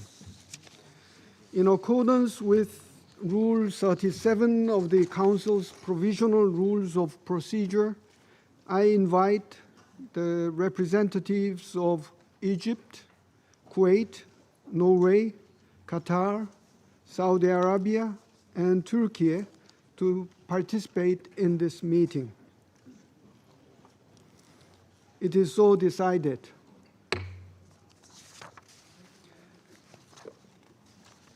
I propose that the Council invite permanent observer of the Observer State of Palestine to the United Nations to participate in the meeting in accordance with the provisional rules of procedure and the previous practice in this regard.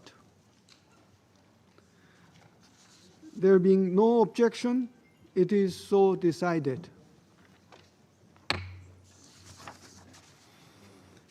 In accordance with the Rule 39 of the Council's Provisional Rules of Procedure, I invite the following to participate in this meeting: His Excellency Mr. Ahmed Abul Hayt, Secretary General of the League of Arab States, and Her Excellency Ms. Kaya Kallas, High Representative of the European Union for Foreign Affairs and Security Policy, and Vice President of the European Commission. It is so decided.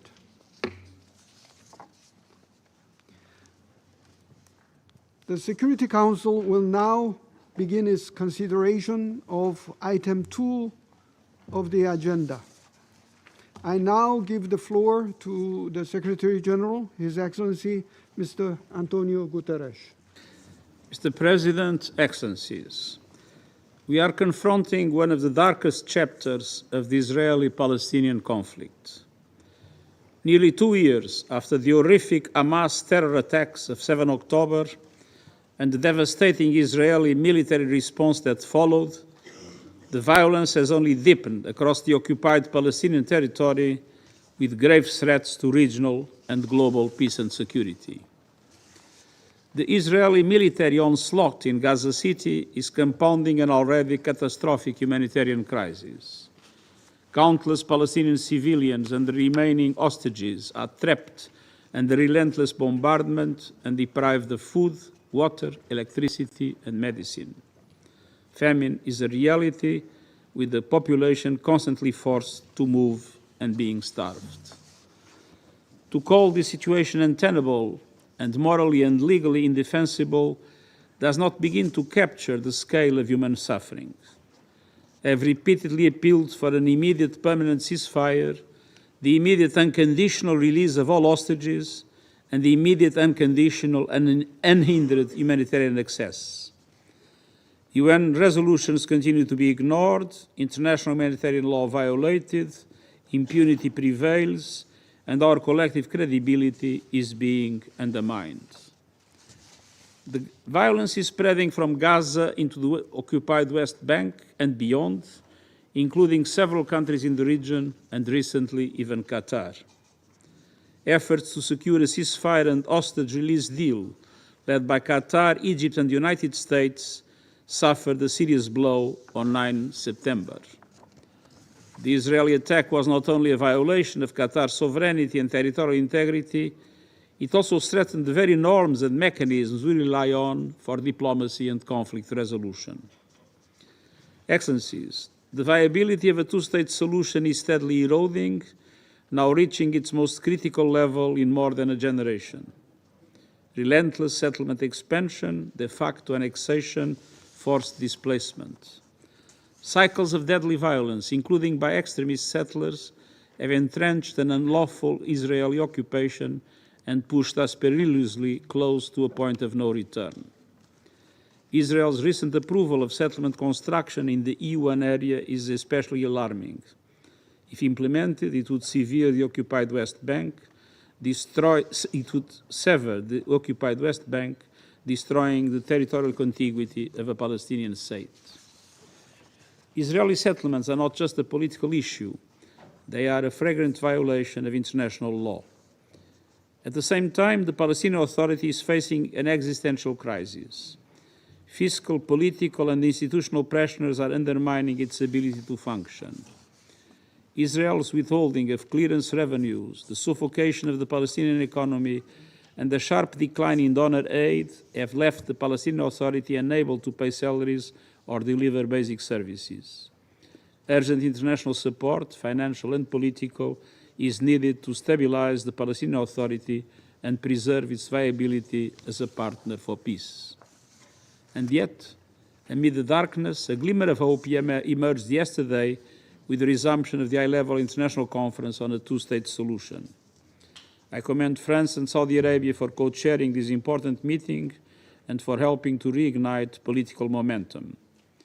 I welcome the recognition of Palestinian statehood by many more countries, including permanent members of the Council, France and the United Kingdom. This is the clearest path to a two-state solution. Israel, and an independent, sovereign, democratic, viable and contiguous state of Palestine, living side by side in peace and security on the pre-1967 lines, with Jerusalem as the capital of both states, based on international law and UN resolutions. We must seize this momentum. The so-called day after in Gaza must be anchored in international law, reject any form of ethnic cleansing, and have a clear political horizon towards a viable two-state solution. As I said to the General Assembly this morning, we must urgently reverse the dangerous trends on the ground. Relentless settler expansion and violence and the looming threat of annexation must stop. The calls of the International Court of Justice must be heeded, including for Israel to immediately cease settlement activities and end its unlawful presence in the occupied Palestinian territory. The illegal occupation must end. And we must support Palestinian institutions, politically and financially, to carry out essential reforms and ensure fiscal stability. Excellencies, a just and lasting peace will never be built through more violence. Peace demands a collective commitment to diplomacy, to international law, to the dignity of all people. There are actions that the Security Council must take. There are responsibilities each member of this council must uphold. We cannot let this fragile moment slip away. Thank you. I thank the Secretary General for his briefing.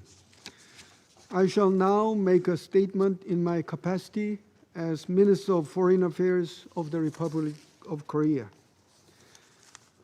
I thank again the Secretary General for his briefing. It is yet another stark reminder that the situation in Gaza stands as one of the gravest challenges to international peace and security. The immense scale of human suffering and the implications for regional stability demand our urgent and united attention.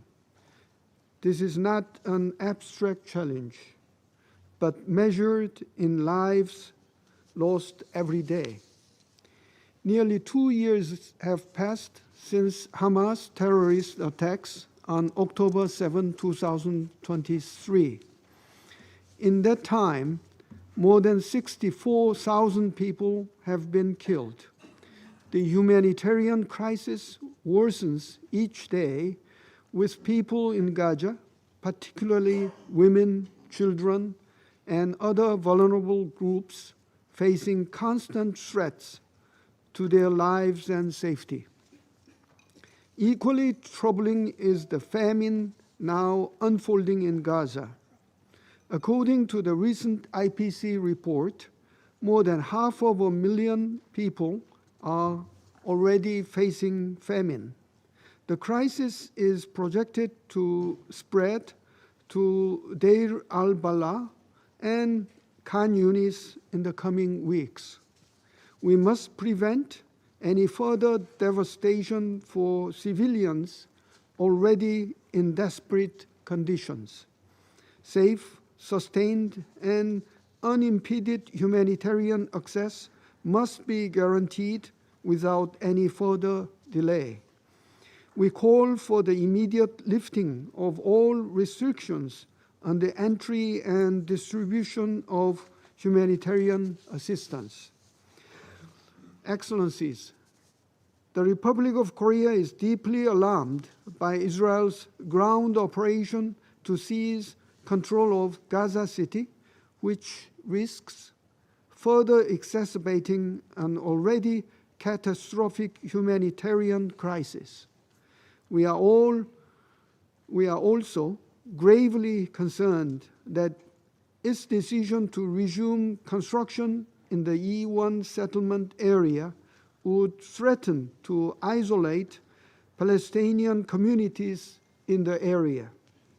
Given the dire situation, upholding international law, in particular international humanitarian law, is imperative. These rules are not aspirational ideals, but binding obligations designed to safeguard human dignity, even in the darkest moments of conflict. We urge all parties to comply fully with these principles. In this difficult context, the Republic of Korea remains gravely concerned about Israel's recent attack in Qatari territory. This act is unacceptable. It not only violates the territorial sovereignty of the state of Qatar, one of the key mediating countries, but also jeopardizes ongoing negotiations to achieve an immediate ceasefire and secure the release of all hostages held by Hamas. We reaffirm our full support